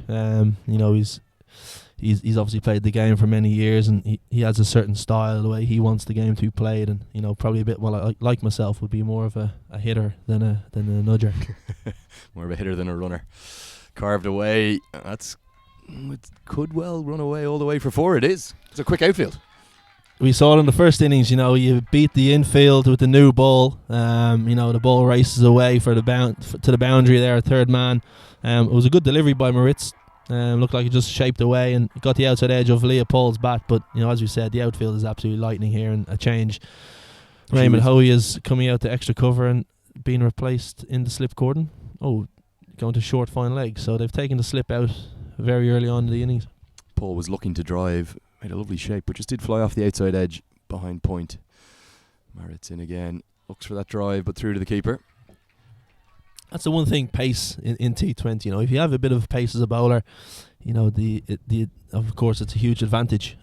But if you do stray in your line or your length, it can come off the bat as quick as it comes onto the bat. So that's an important thing for Moritz to recognise here, to bowl slightly straighter and look to attack the stumps. Without doubt, the fastest bowler on show so far today. Would you say, Kev? Of what I've seen, yeah, yep. For sure. I didn't see the first couple of overs with the new ball for Merrion, but I've seen Lara Moritz play for the Irish team against Bangladesh before their T20 qualifiers in Holland. So she's, as I said, she's got international experience and hoping to lead the attack here for Clontarf. Bowling at good pace, but a little wayward to the wide, and that's gone behind point again. But the third man's come a lot wider. They're going to sprint through for two. Great running again. Leah Paul was sprinting that first single. You can look at, you see the way she turned in and out of the crease, got very low, got the bat in, and used her left hand. You would have seen it on the screen. Used her left hand to push off out of the crease to start her second run, and they're going at 20 and over here. If they keep this up, this game will be over pretty quickly. I suppose they've recognised that what a huge total they have to chase, and they're going to have to make up runs everywhere they can. Yeah, of course, and the first six, as we know, are so crucial here in T20 cricket to get off to a flying start. Moritz in again to Paul, driven. God, aggressive running, but she sprints through for one. Again, she's making it a decisive call. She's hit it. She's realised the fielder's on the edge of the ring, hasn't attacked it as hard as potentially she could do, and she's comfortably made that single, and good awareness from Matilda Lugg at the non-striker's end. not just ball run. watching. Yeah. Just she's backing Leopold's call, and Trusting her partner's call. Exactly, and they're getting in very comfortably. Looks a very stylish batter, Leopold. Certainly looks to favour through the covers. In full driven, good piece of fielding, no run there. What's going to be the key to this chase, Kev? Is it the first 6 overs, the power play, that's going to decide this match? Well, I think that is important. I think Merrion need to get off to a positive start. They have done here off the first over, 13 off it. But I think the middle period, Clontarf would have recognised that Merrion probably bowled a little bit too short in the middle period of the game. And allowed the Clontarf batters, especially Tomlinson, to crack onto the back foot and pull away to the leg side for 4s and a couple of 6s. So I think Clontarf's game plan should be to bowl slightly fuller, get the Merrion batters hitting straight down the ground where it's slightly bigger and it's slightly harder to clear the field straight over the top. So I think if they've learned anything from the first innings, the Clontarf bowlers will be to bowl slightly fuller and a little bit straighter. So from the far end, as Paul will be taking strike, it's going to be Anna Kirk to bowl, number 24. And looks like we're going to have coming around the wicket, and could have some round the wicket to the left arm, to the left-hander, Paul. Just a few changes in the field. They don't look exactly certain as to what they're looking to protect here. Yeah, well, judging by the field with deep cover and deep third man, they're going to look to bowl slightly out off stump on a full line of length. She comes short to start with. Again, what do I know? Well, I think Leopold was with you. Leopold was onto the front dog, looking to get forward, but it was short of a length and through to the keeper, Tomlinson, whose innings lit up Sydney Parade in the first half. And we've got a really nice crowd building here now, Kev, don't we, as well? Well bowled. Yeah, there's a good crowd here on a Friday afternoon, Friday evening. So Pembroke's always a great place to come watch cricket. The summer's obviously been fantastic weather-wise. So, and are you able to say that as a railway man?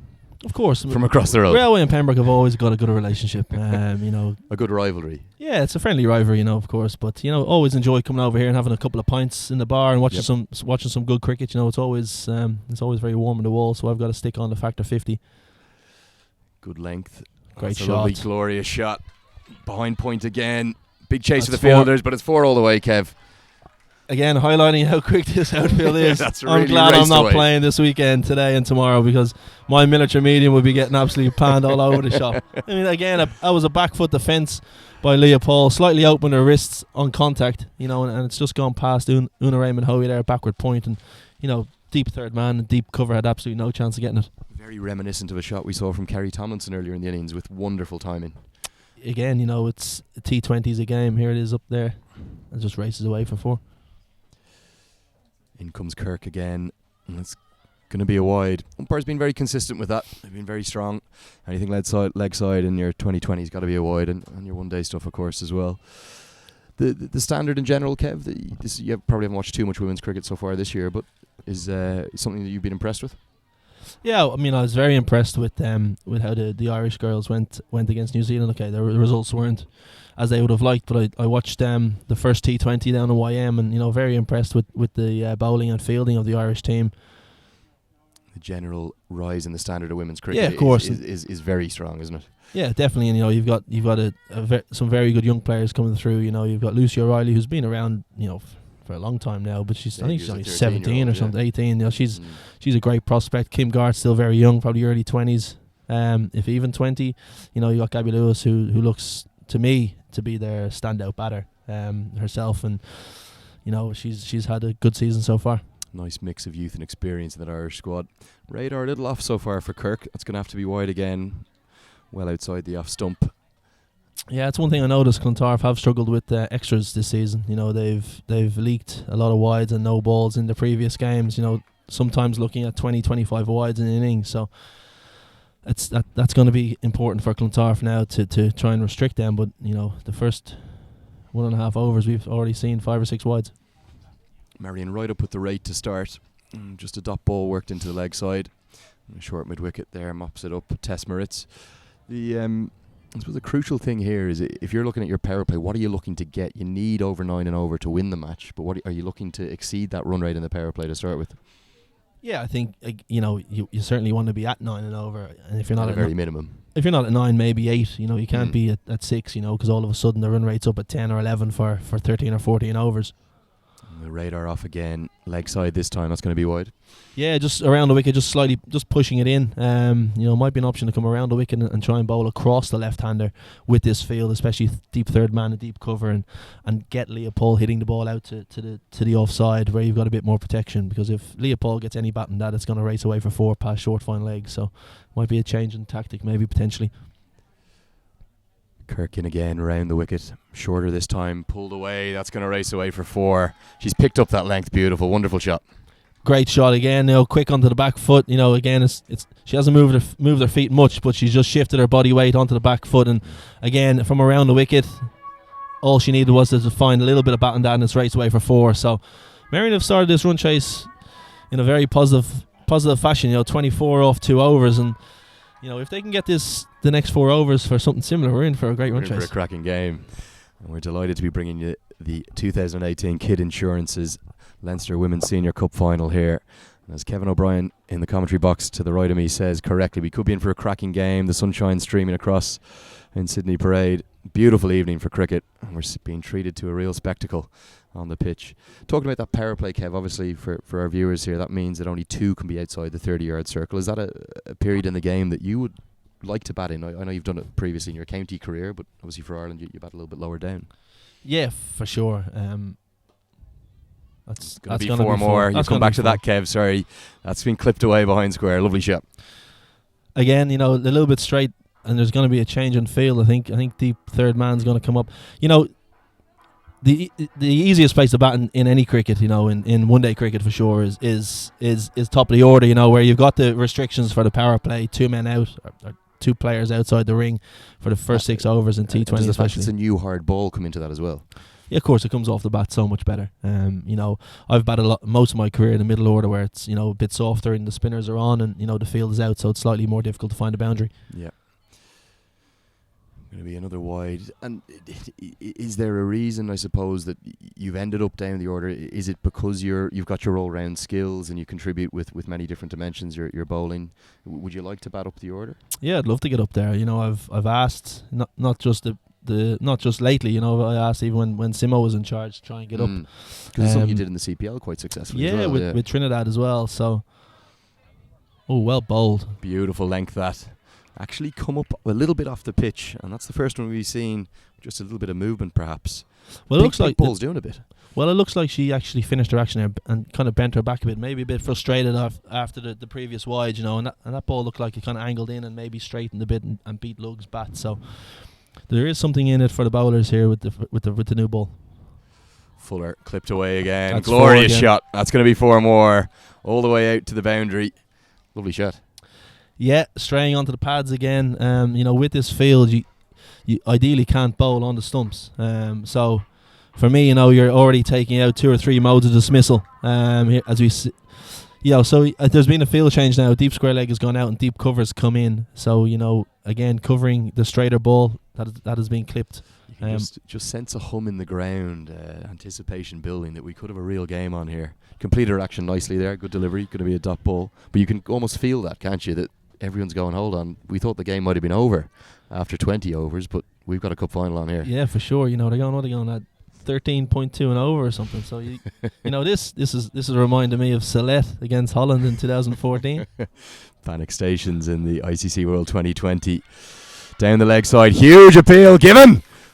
Massive appeal. Matilda Lugg doesn't look too happy. She stands at the crease, but the appeal might have got that one across the line. And we're going to have to wait for the replay to have a look at this. Super piece of keeping from Tomlinson. Well bowled by Moritz. The extra pace and bounce. Glove down the leg side. Looks like it might have been out. We're just going to have a look. It's obviously been given out. But Lugg looked disappointed, didn't she? Lugg doesn't look happy. I think that's off the thigh pad. But, I'm not umpiring. Mary Waldron might have a say in that. But, certainly Lugg's not happy as she walks off there, head down. But it was a big appeal from the Clontarf team, wasn't it? Everyone went up in unison. Huge appeal. I think even third man ran in appealing for that one. Obviously they identify Lugg as a huge player for Merrion, but that's maybe a bit of fortune that that Clontarf needed to start this second innings off. To kind of start going from now. They've been a bit slow out of the traps. Hopefully they'll be looking for now the next 2 or 3 overs to restrict the runs. New batter is going to be Rachel Delaney, the Merrion captain today. And just as we were talking about the momentum building, the thing that stifles momentum in batting and in cricket is, of course, wickets. And that's why the celebrations were so huge. I think Clontarf identified that was not just a crucial wicket in terms of claiming the wicket of Matilda Lugg, but also in the context of where the game was at that point. First ball for Delaney. Clipped away towards fine leg. Again, aggressive running from Leah Paul. No holds, no fears at all. Well, no, she's identified, where the singles are. She's identified the fielders who might not have as strong an arm. And we saw in the first over taking a couple of twos down to deep third man, and taking on mid off. And of course they're taking on fine leg. So yeah, that's positive batting. That's what they need. They need to do that for the whole innings. They need to try and score as many singles as they can. And of course when Clontarf bowl a bad ball, put it away. It's the end of the third over. 34 runs, but the crucial wicket of Matilda Lugg, 34 for 1. And that's going to leave Merrion needing 153 from 17 overs at exactly 9 and over, Kev. 9 and over in T20, is that something you fear? I suppose are you thinking about 1 boundary and 5 singles? Is that what you break it down to? Yeah, of course. If you look at it, the run rate has started just below 9.5. So they've actually brought that run rate down from the first 3 overs. So they just need to continue this positivity going into this power play. Clipped away by Delaney to point. Change of action for Kirk to the right-hander. She's going to come right arm over into Rachel Delaney. Good piece of fielding there at backward point. Looks like Raymond Hoey to me. Yeah, good stop. Getting your best fielders in the key positions. Well, exactly, yeah, and looking, she was in a position to release the ball quickly, get into a throwing position in case they did take the single. Even Leah Paul's aggressive running doesn't. Ooh, just looped, and that's very nearly clipped the stumps. Kev's reacted next to me here. You think that was very close? Yeah, look, the batter didn't seem to move after it hit a pad. It's one of those ones that you see it time and time again. It hits the pad and rolls up the leg, and all of a sudden flicks off your glove or something, and makes its way onto the stumps. So that's the luck in the fate of cricket. We saw that with Keaton Jennings in the Test match. Just trickle back onto the stumps and just. It could have gone anywhere. I reckon that missed leg stump by less than a stump, short of a length. No run there. Dot balls are huge here, aren't they? Huge, yeah. It's certainly in the first 6. But I like this bowling to the new batter. You've got deep fine leg and a deep square leg and a bowling back of a length. Trying to bowl straight. Trying to tuck up Rachel Delaney here. And as you said, the more dot balls they can bowl in this power play, the better it's going to be, because you will get hit for boundaries with only 2 fielders outside the ring. In comes Kirk again, short of a length as Kev's identified. But they have protection in the deep. Oh, that slipped through, and that's going to run away just for 4. That's touched the rope. Unlucky, 4 runs though. Yeah, a little misfield out in the leg side boundary. But what's interesting there, once she misfielded it, she didn't try and get up and get after the ball again. Which the head went down quite quickly. The head went down, and I think disappointment. You've got to try, and if you do make a misfielder, make the error, you got to try and capitalise and try and get the ball as quickly as you can. It deflected, and as Kev said, it could have just been recovered, but it trickled to the boundary and crucially touched the rope for Merrion. That's 4 more. 38 for 1. Fuller this time, driven away. Oh, half a chance. Hasn't quite carried to Raymond Hoey. And that's going to be a dot ball. Save 4? Yes, certainly save 4. Again, with the new batter, slightly more aggressive. Could have got the catch, but it's bounced 2 or 3 yards in front. But they're little small margins you look for in the field. Pink ball really flying down here tonight in Sydney Parade at Pembroke Cricket Club. It's pinging off the bat, and you were talking about that new ball in the first 6. Even a defensive shot like that, it comes off the bat nicely. Yeah, and of course, if the bowler's got a bit more pace, we've seen a bit of pace here, but with the 2 opening bowlers for Clontarf. So, that's what you want to see. You want to see young bowlers these days trying to bowl fast. It's certainly gone are the days of running up and plonking on a line of length. Certainly in one-day cricket nowadays, that's that's going to get hit around the park. So, and you want to see bowlers bowling quick, and you want to see spinners trying to spin the ball. Yeah, I was just about to say, and that applies to your spinners as well. Your fast bowlers, you want to get them, encourage the young kids to come in and bowl as fast as they can, and the spinners to turn the ball as much as they can. Yeah, certainly, and I think if you look at T20 cricket around the world and of course 50 over cricket, spin bowlers are proven to be absolutely hugely beneficial to teams, and of course wrist spin. Wrist spin has come on leaps and bounds over the last 2 or 3 years. You look at Ish Sodhi from New Zealand, you look at Imran Tahir from South Africa, Rashid Khan, Mujib Zadran from Afghanistan, Shadab Khan from Pakistan. Even Adil Rashid across the Adil road Rashid from England. So you've got some very good leg spinners around the world. What about those 2 wrist spinners in India, Kev? Do you see much of them in June? I didn't see much. Yeah, Kuldeep and Chahal. Yuzrinda Chahal. Yeah, they're 2 very good bowlers as well, First change of bowling here. And Emma Butler's going to come on from the Sandymount end. Short to start with, pulled away. And with Leah Paul's aggressive running, they're going to push for 2 and they're going to get there easily. Been a real barometer of her game so far. She's pushing the fielders and putting them under pressure. Yeah, certainly. She's recognised again, what fielders, and that was Lara Moritz. She's, again, sprinting the first run very quickly, getting in and out of the crease, allows her to come back for that second run. And, again, I like the bowling, back of a length, forcing the batters to play on one side of the wicket. The slight field change now, long off has gone back, I think. I think there's actually just a change of fielders, so they're identifying where to get their key fielders into position as Butler comes in to Leopold. Yorked. Just a dot ball. Yeah, with that change in field, you got a long off fielder, Tess Moritz I think it is, and you've gone full and straight outside off stump. So, good bowling, good plans by Clontarf. Led well so far in these first 4 overs. It's been pace only so far from the Clontarf attack, as you'd expect within the power play. Full, swept away, glorious shot, and with that outfield, I'm going to wager that's going to go all the way away for 4, Kev. Yeah, lovely sweep shot. A little bit went for the Yorker again. I feel just probably got a little bit too straight, and a lovely sweep shot past fine leg, and again a change in field. Mid off comes up and deep fine leg goes back. So might be an option to bowl back of a length again and keep it straight. And if they do bowl full, maybe keep it on leg stump. And as Kev has just spoken about, another fielding change. So long off has come up into the circle to mid off, and they now have a deep backward square leg and a deep fine leg. So trying to shut off that sweep of Leah Paul's full. And interestingly, that probably changed the shot, didn't it? Potentially, So the full toss was just worked to mid-wicket for a dot. Yeah, again, I think if Leah Paul might be a bit disappointed there, missing out on that full toss. She could have, flicked that over mid-wicket, or even hit it straight over the top where mid-on and mid-off, are sitting just on the edge of the ring. Leopold's look very stylish so far, 21 off 13, push towards long on, more aggressive running, and with the quality and the speed of her running, she's getting through every time. She's making them very, very easily. So that's great cricket. That for me, that shows that Leopold is at a higher level. And thinking about her game. She's thinking about her game. The bowler's bowled a good ball. Let's get off strike with a single, and because she knows there's going to be bad balls coming up in later on the innings, especially when the pressure goes onto the Clontarf bowlers. Very much keeping Merrion in their chase here. She could well hold the key to this chase, Leopold. Very stylish and really pleasing on the eye with the bat. There's something about what is it about a left-hander that just can look better, Kev? Short, pulled away, protection out there. Just going to be one. What is it about a left-hander, Kev? Yeah, it's amazing, isn't it?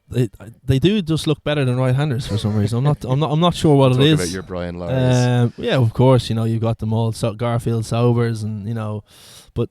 Again, me being a right-hander, we do have some good right-handers, Virat Kohli and Joe Root, Kane Williamson as well, Viv Richards in the past, Sachin. So probably the best of all time, Sachin Tendulkar. So Ricky Ponting. my argument is right-handers are still better. And was that something you and Niall would have talked about growing up? Who's the left-hander, who's the right-hander? No, I think it just naturally fell that way. Yeah. We obviously grew up down in Sandymount, and our garden was designed a way where the bigger boundary was on the offside for the lefties. So I think Niall, knowing that, probably started batting left-handed and started hitting it towards the leg side. Second change of bowling in the innings, and it's going to be Kiva Vickers coming on. And it looks like more medium pace here. She comes in short of a length to start, pulled away, protection down at fine leg, straight to Emma Butler in front of our commentary position here. Just time for one. Real sort of point of interest for me, Kev, so far has been just how up both of these sides are for the game. Obviously, it's a cup final, but they've really been hugely encouraging throughout, whether they're batting or bowling. Even within the Merrion innings, when the bowlers were going, when the Merrion were bowling during their bowling innings, they were going the distance, but the fielders were right behind them. And it's really nice to see. Yeah, and I think that shows that there's a great team spirit, in both camps. As we can hear, the Merrion change room here are cheering everyone and supporting everyone. Backing the two batters. And as a batter, you can feel that out in the middle. Fuller to the left-handed Paul, glorious square drive, and even Leopold can't come through for two. Very well fielded in the deep there. Laura Moritz getting your gun fielders into the key positions. Yeah, no, she's saved a couple of twos now so far already in this innings. So again, the minute Leopold hit that, the call was two. So you can see that she's identified. Running between the wickets is going to be key in this run chase. In comes Kiva Vickers again. Worked down to fine leg just for one. No time for two there. The left hand, right hand, obviously adding another dynamic, and you can see Clontarf fielders scattering everywhere. That's something you love it to have in your team, particularly at the top of your order, that left hand, right hand. Yeah, it just causes a bit of chaos, for some reason. I think, of course, if you're rotating the strike as well, the fielders have to change every ball. The bowler's got to adjust their line of lengths. And of course you might have different plans for different batters. So Vickers in. Could be no chance around. Super piece of fielding there from Emma Butler. One bounce, but again, Leopold was looking for a single as soon as the ball hit the bat. She almost ran one. She ran halfway down the wicket and then had to run back halfway. So you can see she has certainly identified she needs to run between the wickets. And Rachel Lane rightly there. I think you're right. In this instance, rightly sent back. Good start from Kiva Vickers. This another dot, and she's going to be pleased with this over. And her skipper Raymond Hoey's going to be very pleased with this over. Just 3 off it. And with 1 ball to go, as a bowler, you're just trying to get out of this over now, aren't you? Yeah, she's changed her plan slightly to from bowling to Rachel Delaney now to bowling to Leopold. She's bowling slightly fuller to Leopold. Full again, as Kev indicates, and just clip towards mid-wicket. Dot ball, super over, 3 from it. That's going to be the end of the power play. Merrion are 49 for 1.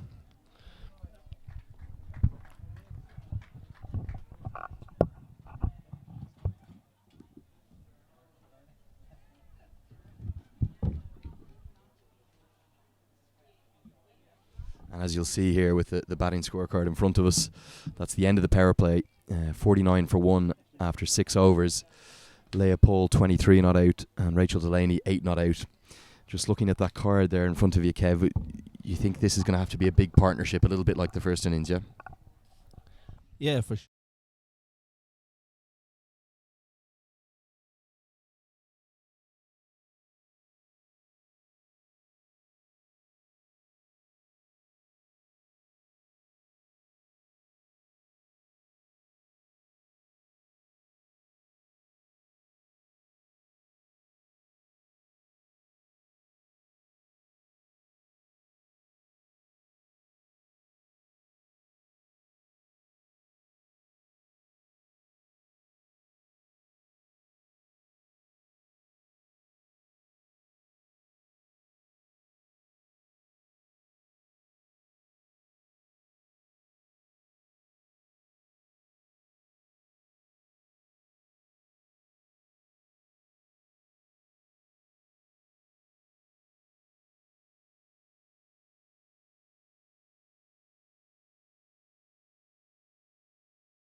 Wonderful over from Emma Butler. Just the 3 runs from it. And after 7 overs, Merrion are 52 for 1.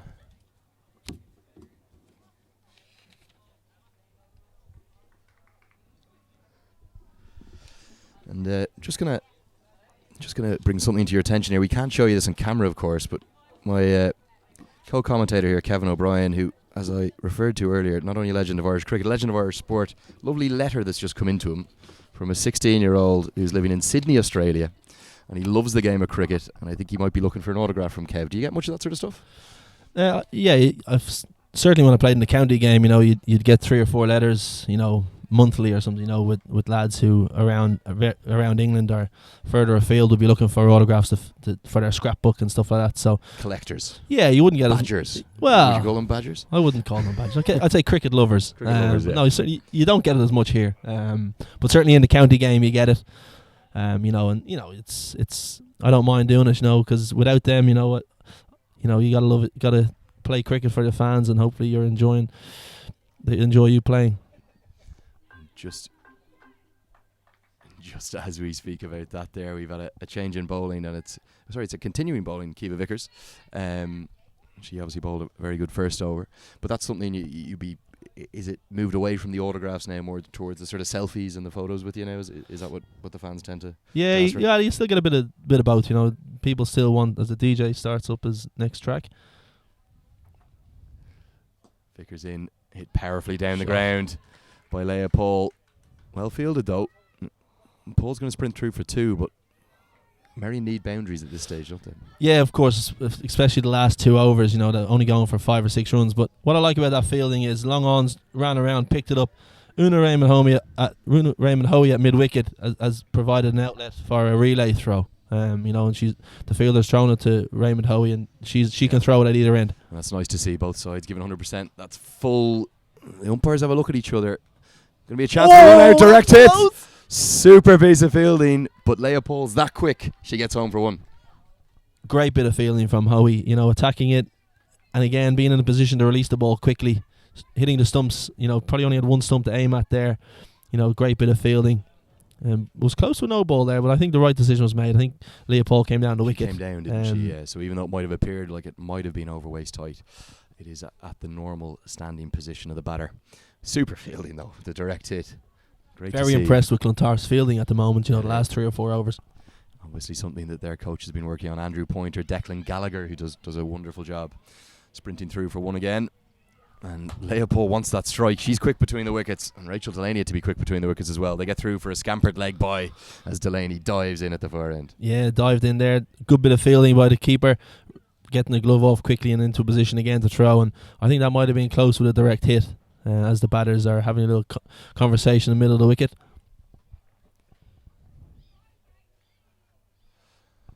But again, very good aggressive running by Leah Paul. Yeah, we're identifying the option. Great action down here today at Sydney Parade, and we're going to hopefully bring you a very entertaining finish here. But the run rate is escalating for Merrion, and it's due mainly to the super bowling. That could be. Have a look at each other. Pulled away for 4. Full toss. The umpires still consider it, but that's just going to be 4. Not the no ball. Beautifully, powerfully struck by Leah Paul. Yeah, Leah Paul really hits the ball hard here. It was slightly over pitched. Used her feet to come down the wicket, get on the full toss, and swatted it past mid wicket for a 4. And I'm very, very impressed with Leah Paul so far in this innings. As we said earlier on, a key batter in this run chase. Looks to have the style of hitting through the covers, but can also muscle it if needs be. That one could have been a no ball. I think very, very marginal. Gets away with it. It's going to be a wide. And as you said, those extras starting to mount up for Clontarf. Yeah, it's one thing I noticed. Looking through some various scorecards, during the week. Already the extras are mounting up. So it's something they'll have to identify going forward. Already 12 here, Kev. And in shorter this time, pulled away again. That's going to run away, and that's going to be 4 more. We're getting a game on here at Sydney Parade. 65 for 1 now in the 8th over. Leah Paul holds the key. Well, definitely, and I mentioned in the previous over about the lack of strikes you had in a couple of overs there. Nothing worse than as a batter when you're in and you got the rhythm of the game is is not getting enough strike. Rachel Delaney is 9 off 17 balls, Leopold 31 off 24. So what we can see is Leopold is looking to get on with the game, and she's finding the boundary regularly. So Rachel Delaney needs to rotate the strike a little bit more and get Leopold more of the action. And just delighted to see Laura Delaney in the vicinity, the Ireland women's captain, down, not only watching the action, but we're going to have a little treat for you for the last 10 overs. She's going to be coming in to join Peter Boyd for the last 10, and I'm hoping we're going to have a real cracker of a match to bring you over the next 45 minutes to hour or 60 minutes of play.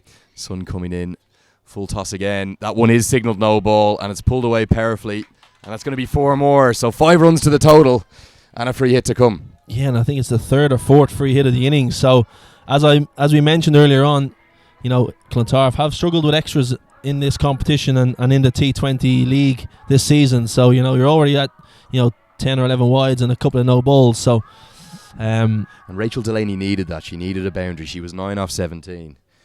13 off 18 now, and the potential, with a free hit to come, to find the boundary again. So the field cannot change. So just I think that might be just what the umpires are discussing. They've come in from.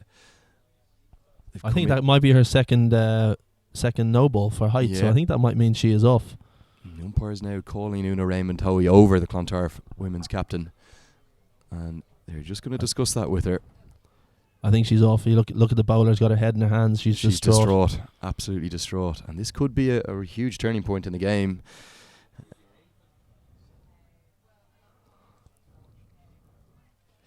Emma Butler's bowled 2 overs, none for 16, and my eagle-eyed commentator Kevin O'Brien beside me here has rightly spotted that she's been pulled from the attack for 2, whether they were intentional or not, it doesn't matter, 2 over waist high full toss no balls. She will not be allowed to bowl for the rest of the innings. So we're going to have a change in bowling, and with that being, this is a very harsh scenario because she's got to come into the attack, the new bowler, but she's also got to bowl a free hit first ball. Yeah, Aoife Brennan coming into the attack. That's the short straw, isn't it? Yeah, you got your first ball not warmed up. You got to face a free hit. Aoife Brennan comes in, and she does very well to get it into the slot, and it's a dot ball. That's the way to react. Yeah, into the block hole there. Not much else you could do with the field not allowed to be changed. You just got to try and get it up into the block hole and restrict the damage. 8.1 overs gone. Merrion 70 for 1. They need 116 more runs. It's pushing up towards 10 and over. But you'd have to think with Leopold and Rachel Delaney at the crease, they're right in this game. We had some wonderful cricket through the T20 Festival, Kev, which was our last live stream production brought to you here on Cricket Leinster TV. I know you watched a lot of that from Canada, and we had some cracking finishes. Are we going to see another one here? Yeah, I think we're certainly in for it. Again, Leopold holds the key for me. She's looking very comfortable out there. Brennan into Delaney. Delaney just struggling with some dot balls.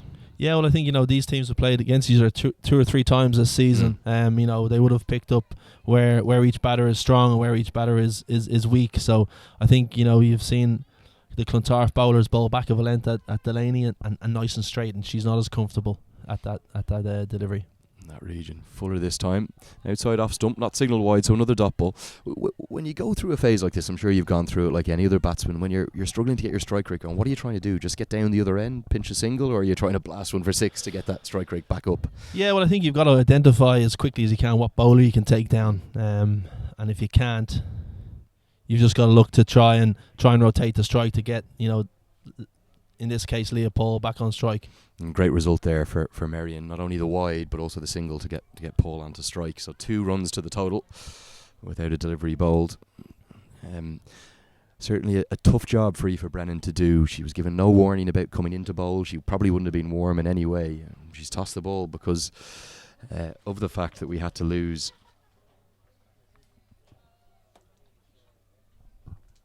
Butler from the attack for those 2 over waist high full tosses, and Brennan comes in for the last ball of her over. Paul can't get that away. Second last ball correction, Kev. So 1 ball to go. Paul will be looking for a single to get back on strike here, won't she? Yeah, I think the the way T20's played now, people look to hit the boundary first, and if it's not there to hit to the boundary, then obviously look to get the single. But for me, if Leopold should be looking to hit a boundary here, third man comes up. Shorter this time, carved away behind square. That's going to run away for 4. Might have been a little bit off the outside edge, and yeah, that does indeed. But she's very stylish, Leopold, isn't she? Well, third man came up, and all of a sudden the outside edge. And that's T20 cricket. You bowl the plan was to bowl a back of the length ball to try and get Leopold hitting out to deep mid wicket, deep square leg where they have protection, and off the outside edge, and it again raced away for 4. I think actually to give Leopold a bit of credit there, she might have opened the face a bit. She might have opened the blade, knowing the fact that the fielder was up in the ring. Last ball of the 9th over. Hit away. They're lucky there's protection there at fine leg, because that was almost another over waist high full toss. Yeah, and it was very straight, slightly leg side. But bowling to the field, that's the one thing, in T20 you've put the boundary riders out on the leg side. You bowl the ball that will get hit out to them. Whether it's a leg stump Yorker or whether it's a back of the length ball on the hip, so it gets clipped for 1 instead of going to the boundary. Nice to see the Clontarf 12th and 13th ladies coming onto the pitch here. Christina Coulter O'Reilly and Molly Butler, obviously valuable members of the squad, and they're running some drinks out. Is that something that you like to see? It's obviously something you're used to at international cricket, but it's great to see in the club game as well. Oh, for sure, and they will absolutely lap this up. Two young girls, 12th and 13th, they're just as important as the opening batters. People out, the 2 girls there running the drinks on, taking the helmet off the wicket. A little change of wicketkeeper again. I think Second time today. Tomlinson might be coming on to bowl a few overs. Yeah, so Carrie-Anne Tomlinson, who started with the bat earlier, she has taken the wicket-keeping gloves off, and Holly Erskine is going to stick those gloves on, I think. Carrie-Anne Tomlinson's not going to bowl just yet, but I think particularly with the withdrawal of the bowler, she might come from the Sandymount end and have a trundle. Yeah, well, she has bowled in previously in the competition. I think she got 3 for 4 in one game. So she obviously can bowl. Whether it's spin or medium pace, we'll have to wait and see.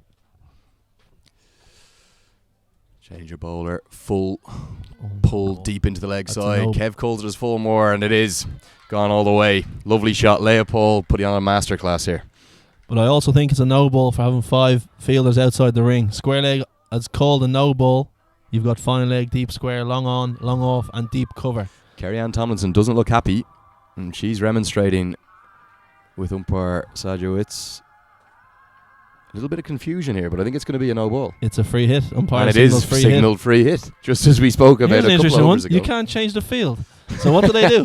Is this ball going to be another free hit? Another free hit. We could be stuck in an eternal loop of free hits for the evening. That's a slightly more complicated one for our newer viewers to the game here, but they will be allowed to make one amendment to the field, and you can see long off come up into the circle. Fuller, close to that no ball line again, and that's run through a misfield at long on. That's gone through for 4. Disappointing.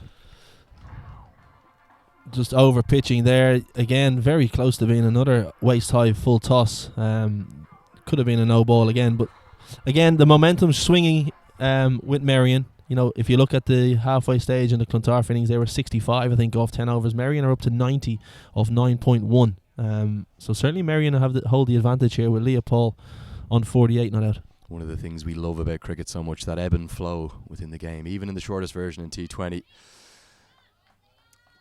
Paul looks just behind square, one of our favourite areas. Well, there's no run there that time. A new bowler here, Lauren Maxwell. And she's had a tough start. 5 no balls to start. Boundary 4, but she's clawed it back with a dot there now. 86 for 1 after 9.2.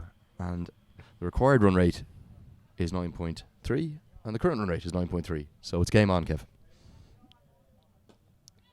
Driven back straight down the ground. Just going to be 1 to long on. Game on. Certainly game on. And I think the key for the run chase is going to be that 5th bowler for Clontarf. Which will now be a 6th bowler. Well, which will now be the 6th bowler, yeah. Whether that's going to be Tomlinson bowling a full quota of 4, or whether we see Lauren Maxwell bowling her full quota now. We saw in the first innings Merrion's final bowler, the 4 overs, going for 59. Combined. Which certainly gave Clontarf a total probably above par. But of course it is a very good wicket here, and as we said many times, a very quick outfield. And that's full again. Umpires look at each other, hit powerfully towards cow corner, but that's just going to be one. As soon as that came off the bat, you heard the Merrion dugout to our right roar approval. I don't think they saw the deep cow corner. Yeah, I don't think they did. It must have blended in there with the big crowd down at the our car park corner as down there. But yeah, a good shot by Delaney, powerfully hit out to deep mid. Lovely strike, real ping off the bat, the pink ball that we're seeing here. Great crowd streaming in full again, hammered down towards long on. Even with Leopold's speed, that's just going to be one. And it's not just tonight. That's going to be 50 for Leopold. 33 balls. Wonderful ovation here, not just from our Merrion teammates, but the whole ground rises to Leopold. Real star of the future in Irish cricket, you've got to say. Yeah, for sure. As I mentioned earlier on, saw her a couple of years ago and she looked a class act, and even now it looks like her game's progressed hugely over the last couple of seasons, and it bodes well for the future of Irish women's cricket. You've got someone of Leopold's quality at such a young age. Final ball of the 10th over, the final ball of Kevin and my stint here in the commentary box, and that's just clipped out to the leg side for one. Kev, just before we let you go, it's not just the Kid Insurance's Leinster Women's Senior Cup final this weekend. We've got the Alan Murray, LHK Insurance Alan Murray T20 Finals Day tomorrow. You're going to be joining us in the box again. Are you looking forward to that? Yeah, you've got 4 very, very good teams. Clontarf v Leinster in the first game, followed by Merrion in the second game against YMCA. So you've got plenty of international stars on show, but also you've got some very, very good club cricketers as well. The likes of Dom Joyce for Merrion, Joe Morrissey for Clontarf, the evergreen Joe, Conor Kelly who can you produces just very quickly give us a winner in one word? I'm going to put my money on the line and go Merrion. Okay, well, Kev, we want to thank you sincerely for joining us. Wonderful insight, wonderful commentary. Thank you very much. Kevin O'Brien's going to pass over now to the Ireland women's cricket captain, Laura Delaney, who's going to be anchored by my friend Peter Boyd. Thanks a million to Lenny and Kevin there for fantastic setup of what we have on the field as well. Now, as this chase really sets up to a fantastic conclusion here in the Kid Insurance's Leinster Senior Cup final. And as Lenny said there, I am delighted to be joined by the women's international captain, Laura Delaney. Laura, you're very welcome into the commentary booth. Thank you for having me. It's a fantastic privilege and pleasure to have you here with us commentating on the final of this Leinster Senior Women's Cup final. And I was almost cut off in full stream there as Kerry Tomlinson comes on to bowl her first over since taking off the wicket-keeping gloves. But I'm sure you'd much rather be out there this evening playing in it. But second best for us is to have your wisdom and your knowledge in here in the commentary booth with us. Thank you. Yeah, would love to be out there myself. But it's a great evening, and it's a great start here by Merrion.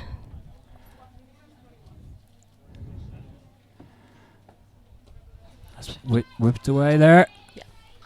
And another boundary. That's fantastic. Whipped away there as Kerry Thompson looking to set her field. And out in the far square leg wicket, boundaries just moved to her right just a little bit and then had to move back to her left. Couldn't quite get back in time. And that's another boundary there to Merrion, bringing them into the 90s. They're really doing a great job of this chase at the moment, aren't they? Yeah. Rachel also looking like she's trying to push the run right now. She's more than capable of going through the gears herself, but she's played a good supportive role there for Leah. So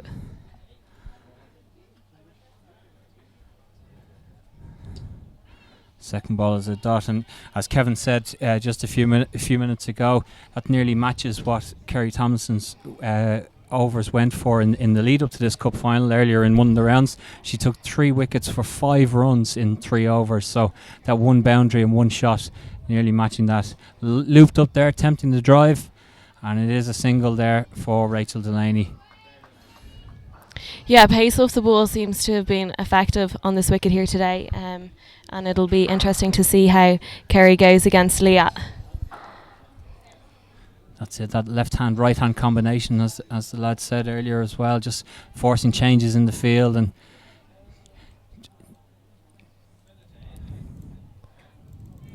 yeah, she's brought an extra out here onto the leg side. Good move by Kerry. Leah's been playing quite well through the leg side as well, so she can score runs all around the wicket though, Leah, as well. So she'll be looking to find those gaps just as much as you can only have 10 fielders out there. You can't cover all the places. Oh, looped up, pulled away into the leg side just for a single though it should be. Well fielded by Lara Maritz down here. Yeah, I have to say I've been really impressed with Leah. She's batted really well this season so far, and today I think she's played more of an anchor role for her team, and she's given a really good platform here for the rest of the girls to build on.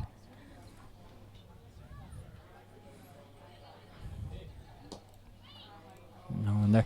It really is something we've talked about, the fact that Merrion are missing a few of their stars. Obviously, the internationals with lots of experience, but they do have this talent, and there's no way Clontarf have underestimated them. They've gone out and scored a really high total, but I think some people may have written off Merrion a little early by saying that they didn't have a chance and weren't going to chase this down. Well, look, I think to be 96 for 1 off 10 overs, batting second, is a really good position to be in.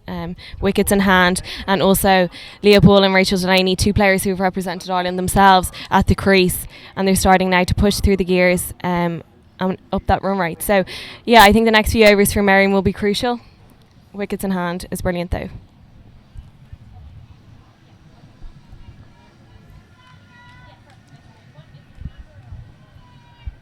Not surprised. An extra drink of water needed by the batters here on the scorching hot summer's evening in Pembroke. Another one. Thank God the rain has eased off and we're able to bring you this live stream of the Kid Insurance's Leinster Women's Cup final. Another full toss goes up there. Driven away, just a single taken this time. Yeah, interesting move there. They brought in their long on. Good from Polly, although she needed to hit that one slightly wider to get it through the gap there. Now obviously we've got the Irish international women's captain here beside me, so you're well used to setting fields and giving the instructions out there. The one thing I've noticed since Kerry Thompson has taken off the gloves and gone into the field from wicketkeeper, she seems to have taken on quite a strong role in setting fields rather than Una Raymond-Hoey. Would you be encouraging that kind of strength from your players to stand up and set their own fields and take command of a situation? That's a good shot. As that one's pulled away there, well fielded in the end. Unorthodox maybe, but it was definitely effective. Yeah, look, I actually think Una's done a brilliant job so far. She was out there in the boundary, so that might be a reason why Kerry took over slightly. But I have to say, in these situations, yeah, you want the bowler to set their own field, but with a young side like this and the experience...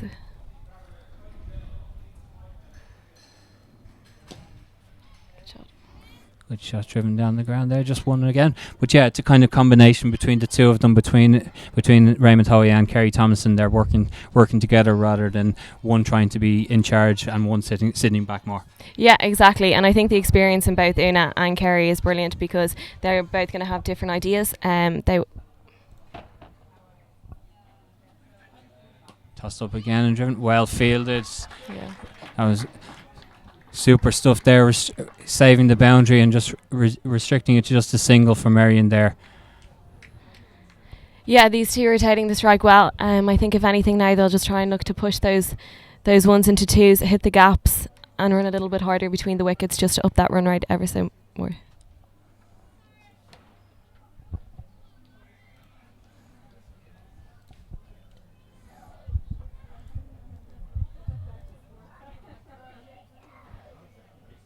Again, they have long on up, so there's a big gap between Cow and Madon, and I have no doubt Paulie's going to try and target that area now.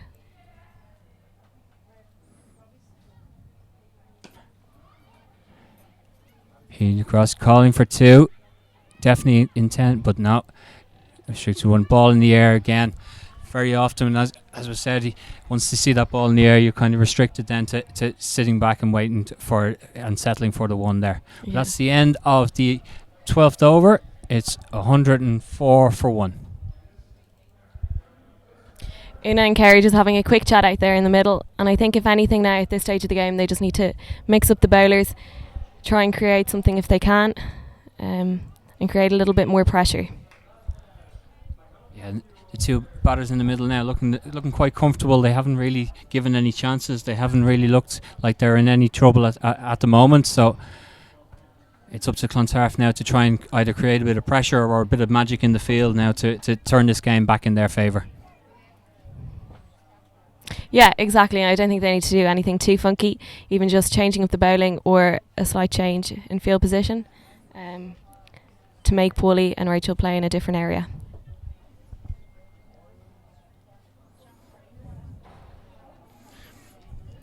It was something that we saw a lot of during the T20 Interprovincial Festival here during our last live stream was aborted run-ups. I don't know whether that was just a change of mind from Kerry Tomlinson or not, but it's not something that we're particularly fond of seeing. I don't know whether it's a tactic or not, but it's kind of becoming a lot at the moment.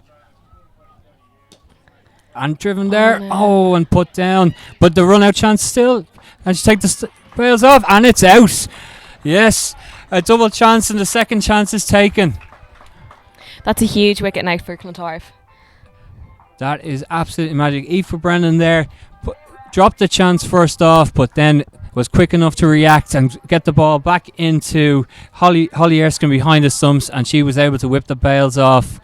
A big wicket for Clontarf is right, and Merrion are now 104 for 2 inside the 13th over. And just as we were saying that they were looking so comfortable and so in charge, Leopold there, slightly loose shot there, and she almost got away with it, but as she moved down the track, she couldn't get back into her crease. Big loss for Merrion, that wicket. Yeah, I think she'll be disappointed there. She was going really well. 56 off 39 balls, good from her, really good strike rate. So, yeah, I think she'll be a little bit disappointed. Right idea, she just needed to go over the fielder there. Big gap over her head.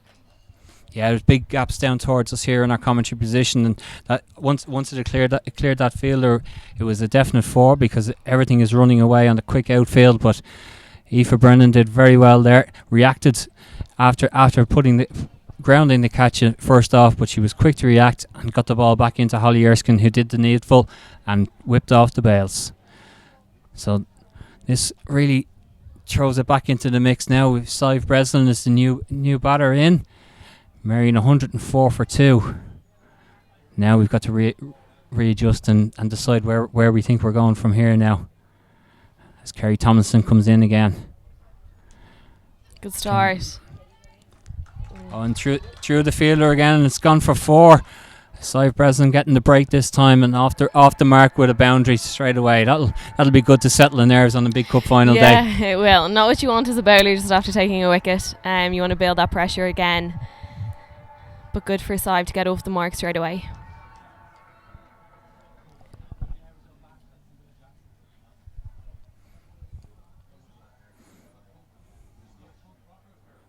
That's a wide there down the leg side, but obviously as women's captain, you would have come across a lot of these girls and be well versed on how they're going and how they're getting on. And you just saw Leopold passing us here now, and you giving her a thumbs up. You must be happy with the way the women's game is shaping up at the moment and the talent that's coming through at a younger age as well.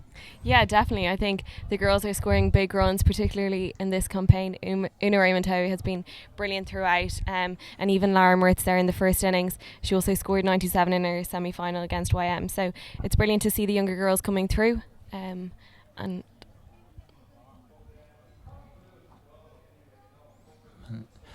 it's another wide there, but this time Merrion taking the run as well, and there's two on offer as well. So despite the wicket, this could prove to be an expensive over for Clontarf here.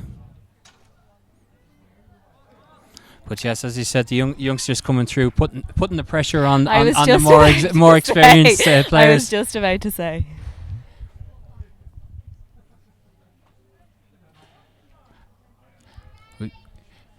Good shot there, played away.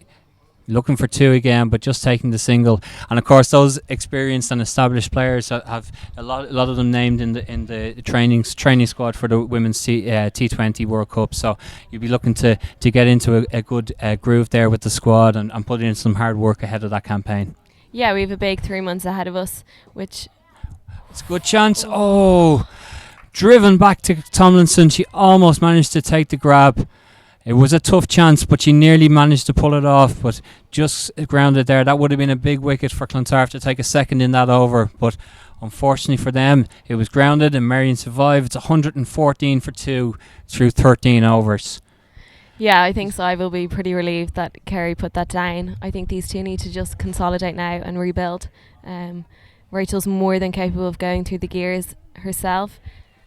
She just needs to now rotate the strike, build a bit of a partnership here with Sive, and then kick on herself. Yeah, the potential is still there. They still have the opportunity. They just, like you say, need to rebuild and regather themselves. But yeah, as you were saying, that training squad for the World T20 was announced, and it after a busy summer and a lot of cricket being played, there's another busy 3 months ahead of preparation and training and everything else. So you must be happy with the quality of the squad that's been pulled together and named just this week. Yeah, so we've stuck with the same 14 that travelled to the qualifiers. Has pulled away, and it goes through the fielder once again, and it's 4 more runs for Merrion. I'd be happy with this, getting the boundary early in the over, putting the pressure back onto the bowler on the fielding side, and now looking to score as many as they can off this over. So yeah, the 14 that travelled to the qualifiers, and adding a couple of names to that list as well. Yeah, so we've brought Amy Keneally back in.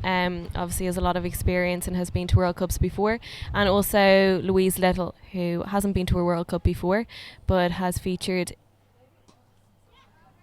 Driven down the ground. Long barrier there made, making sure that it doesn't go through that time. Just a single for Merrion. Has featured in other Irish squads when we were recently in South Africa, and also Scotland. So it's good to have an experienced player, but also an inexperienced player into the field, and 2 bowlers as well. Like you say, plenty of hard work to be done in preparation for that. It's a tough group. There's no denying that. But as that one's whipped away again into the leg side. Plenty of concentration on that one. The ball coming back in. Yeah, good running there. I think Kevin Vickers was making so sure that that one was taken. It gave the batters enough time to come back for the second one. She didn't want to have another one go through for a boundary. Yeah, and good from Rachel there, pushing the 2s. I think this is what they need to do now. Look for a boundary at the start of the over and then push their 2s and keep rotating the strike. Taking that single again.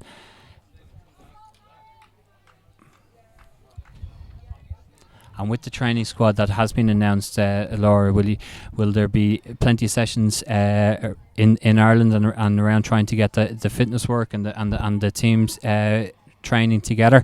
Are there any trips away or anything like that going to be included in those training?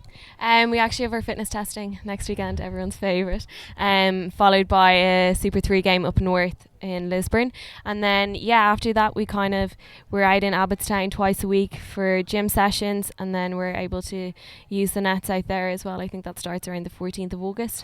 I think we're going to have a lot over the next few months, which is understandable. We're obviously going into a really big tournament for us, and a really exciting period as well. So especially after what the Irish hockey girls have achieved themselves over the last week or so, it's pretty inspiring. So we're really looking forward to it. It's put the pressure on. I was talking to Mary Waldron earlier in our broadcast about how well they're doing, and it's raised the potential and the possibilities and the hopes and aspirations of all teams going into world competitions from an Irish point of view. So it's definitely something to be inspired by.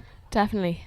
Hats off to them and credit to them, because they put in a lot of hard work. They obviously didn't qualify for the last World Cup, so to come back out and to not, that's a great shot. Shoot away, and a little bit misfield again, and it's 4 more.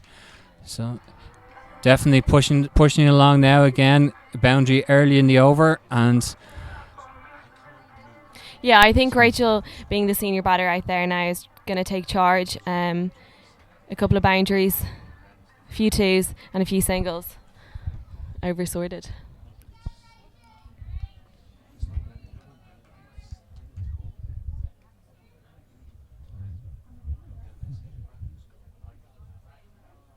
Oh, that one came down with a little bit of snow on it. It was well tossed up there, and just a single taken off it.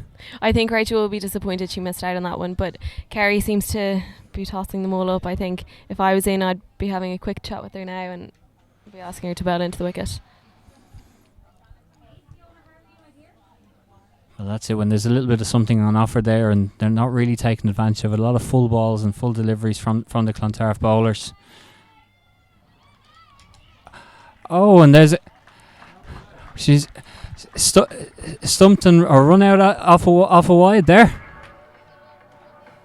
Ball down the leg side, and everyone just waiting for the signal. Just left down the leg side, really, and the wicket keeper took the bails off. Kind of caught everyone by surprise there, Laura. Yeah, it did. It was the square leg umpire gave the decision, but it was a kind of a half-hearted appeal, really, from Holly Erskine behind the stumps, but it was given out. It was a wide signalled from the.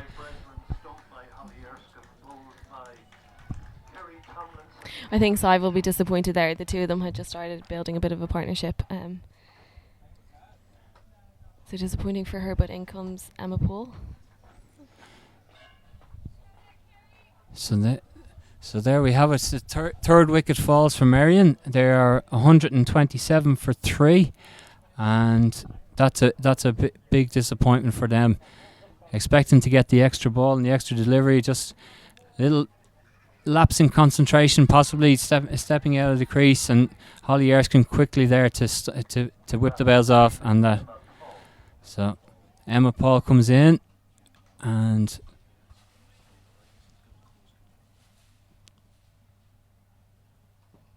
yeah, well played. And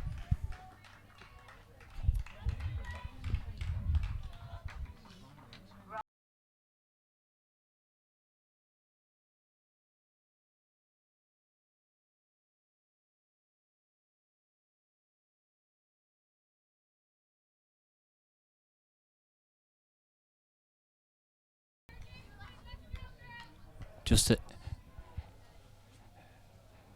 an interesting passage of play here now between Tomlinson and that's pulled away in the air and grassed, unfortunately there. That would have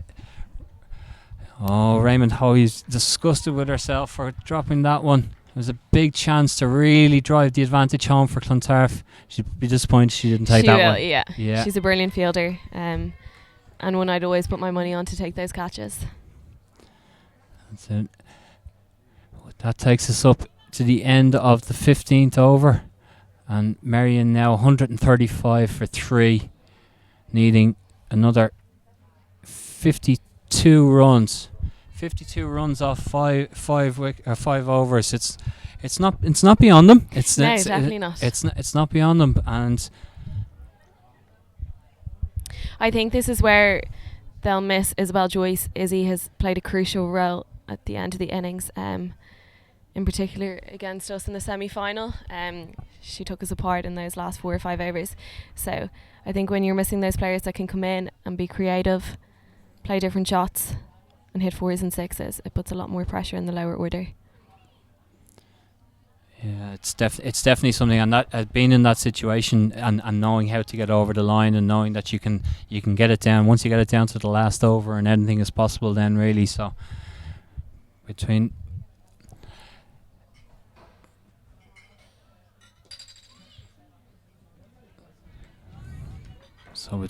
Rachel Delaney here and Emma Paul, it's going to be up to them to get them most of the way there, you'd imagine.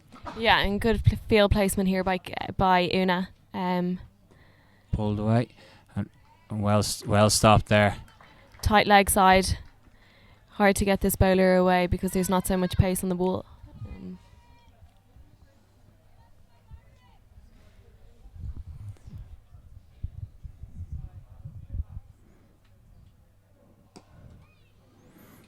Yeah, just definitely building up the dots together and putting the pressure back on, and that's all it takes really in the T20 format. It was a good over a couple of overs ago from Merrion. Now back in Clontarf's favour as they build the dots together here. Yeah, it just shows you how a couple of quick wickets can shift the momentum. That's driven in the gap, well fielded on the far boundary there, restricting them to just a single. Yeah, Lara Moritz out in the far boundary. A good fielder herself as well.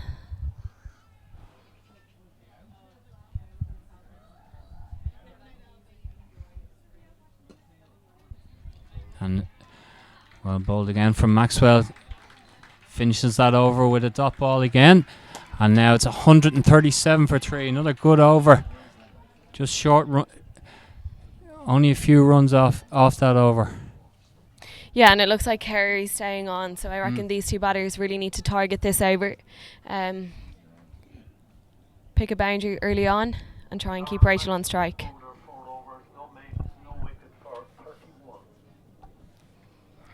And just what interesting, as Tomlinson bowls her first ball of this over and called a wide.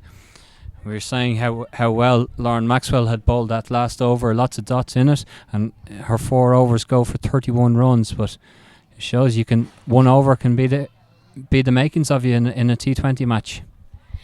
Yeah, T20 is always tough on the bowler, especially with only 4 out. But dot balls are gold, especially at this time of the game.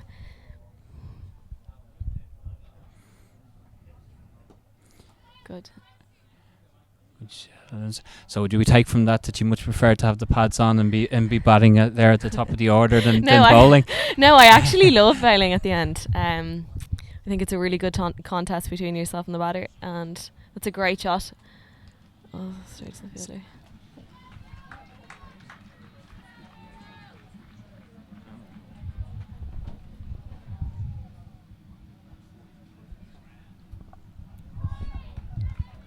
Another good shot there for another boundary. And Emma Paul coming in and is getting off the mark with her first boundary and really getting started. Yeah, both batters targeting that backward square region for Kerry. I think she needs to bowl either on off stump or a little bit straighter to these batters.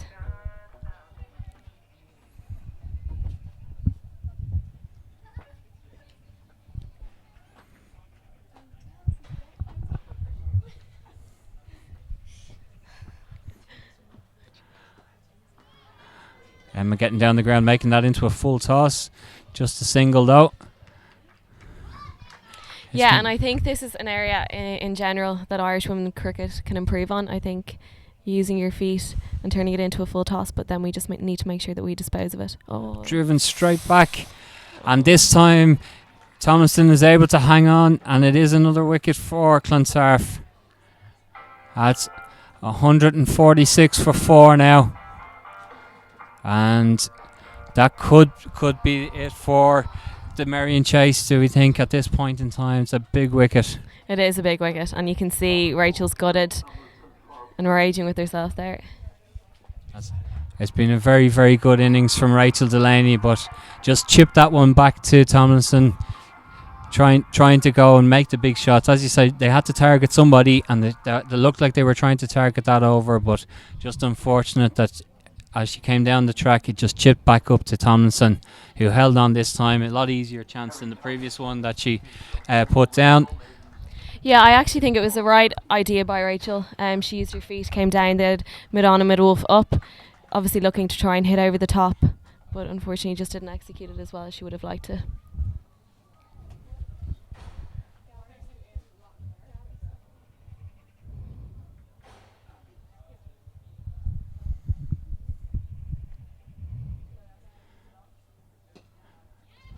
So that wicket coming off the final ball of the over, slipping. Could have been a short stay there for Abby England, who had come into the crease. Yeah, lucky to get back there to the non-striker's end. She's been sitting watching when the goings on, keen to get involved in the game, obviously. And pulled away into the leg side by Emma Paul. And just a single again. Raymond Hoey quick in off the boundary here.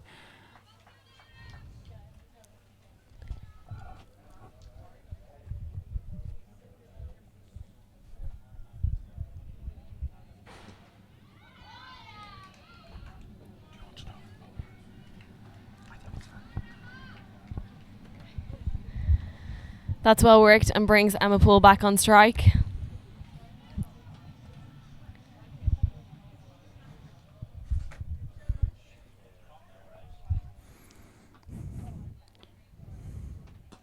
Good shot. Anna Kirk doing really well here, bowling full length, not really giving anything away, nothing wide or loose for the batters to get away. Yeah, Anna's a very effective bowler, especially at this stage of the game. She's quite difficult to get underneath, and she bowls stump to stump as well. So, with the run rate up to over 10 and over at this point in time, when you can do that, and even if you're going for 6 singles, it's not the worst in the world. If you can bring in a few dot balls as well, you're onto a winner. Yeah, and 2 new batters here at the crease. They've quite an aggressive or an attacking field set, so the batters are going to have to work hard to earn these runs. Oh, and that's well bowled. Like you said, stump to stump. Doesn't get much more than that when you take the top of off. What a delivery from Anna Kirk. And Merrion are now 150 for 5. Beautiful delivery that, wasn't it? It was, yeah. And I have to say, I think she's been really effective in the Super 3 stuff as well. Looks like Lara Moritz is coming back on.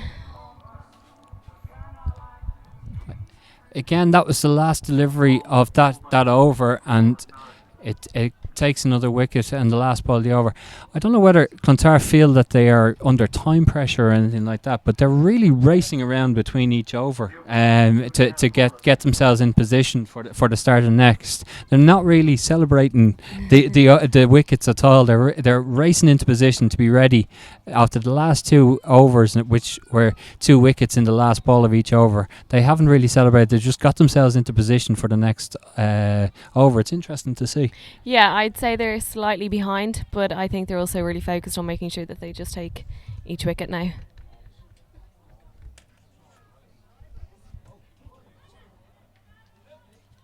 Good start by Lara, and I'm really impressed to see that. She's quite a young bowler, but to see her bowl her variations with no fear is brilliant to see at such a young age. Yeah, I saw a lot of her during the series at home this year, and she's really well, and to see someone like you say bowling without fear and the experience. Okay, it was very tough in particularly early in the summer against the New Zealanders and things like that, but when she came into her own then later on, and you could see that those experiences were standing to her, and she was growing in confidence and everything else, that it's a fantastic way to do, and the only way you learn is by being in the middle and bowling your overs. So yeah, fantastic to see. I also think herself, Cara and Rebecca took a lot from the qualifiers as well. Lara got to play in one game, but unfortunately the 3 of them didn't get a huge opportunity whilst we were away. But I have to say they're brilliant off the pitch. Yeah, they're racing between these balls, aren't they? It's really noticeable that there's almost no difference between Lara Mert's run back to her mark and her run up to deliver the ball. She's so quick between the 2. I don't know, we haven't had any signal or indication from the umpires, but they obviously have about their over rate, because they are absolutely sprinting as she makes her way back to the mark. Yeah, I'd like to see Kerry or Una run up now to Lara and just tell her to take her time at the top of the mark. Yeah. You can run in between overs and the ball can go straight back to the bowler after each ball. Oh, and that's through the keeper this time. These are the little things when you don't just take a little moment. You can be rushing like you say, but you need to take a little moment to steady yourselves before you start to bowl your next over. Yeah. And that is the end of that over, and Merrion are now 153 for 5. Yeah, very much in Clontarf's favour now. Obviously quite far behind the run rate, but I think Merrion have put in a really good effort, and I have to say in the first innings as well, I thought they. So we're just coming into the last over now. Anna Kirk is going to bowl it of this Kid Insurance's Leinster Senior Cup final, and it really is the top competition, obviously for in the women's game in cup competition, and it looks like at this point in time Clontarf are going to make it a comfortable victory at this point.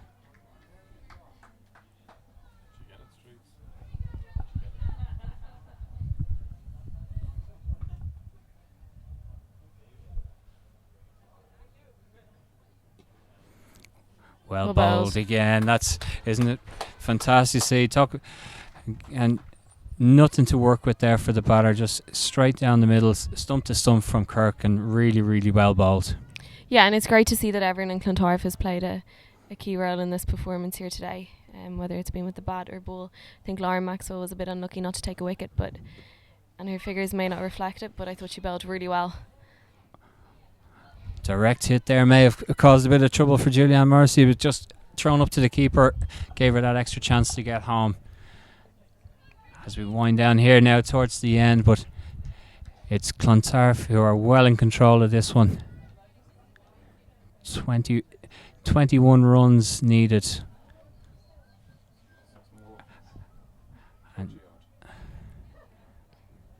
And my quick maths failing me there. Of course, it's 30 odd, and it's way beyond Merrion at this point in time. Really good bowling from Anna Kirk here. Targeting the batter, which is what you want in the final few overs.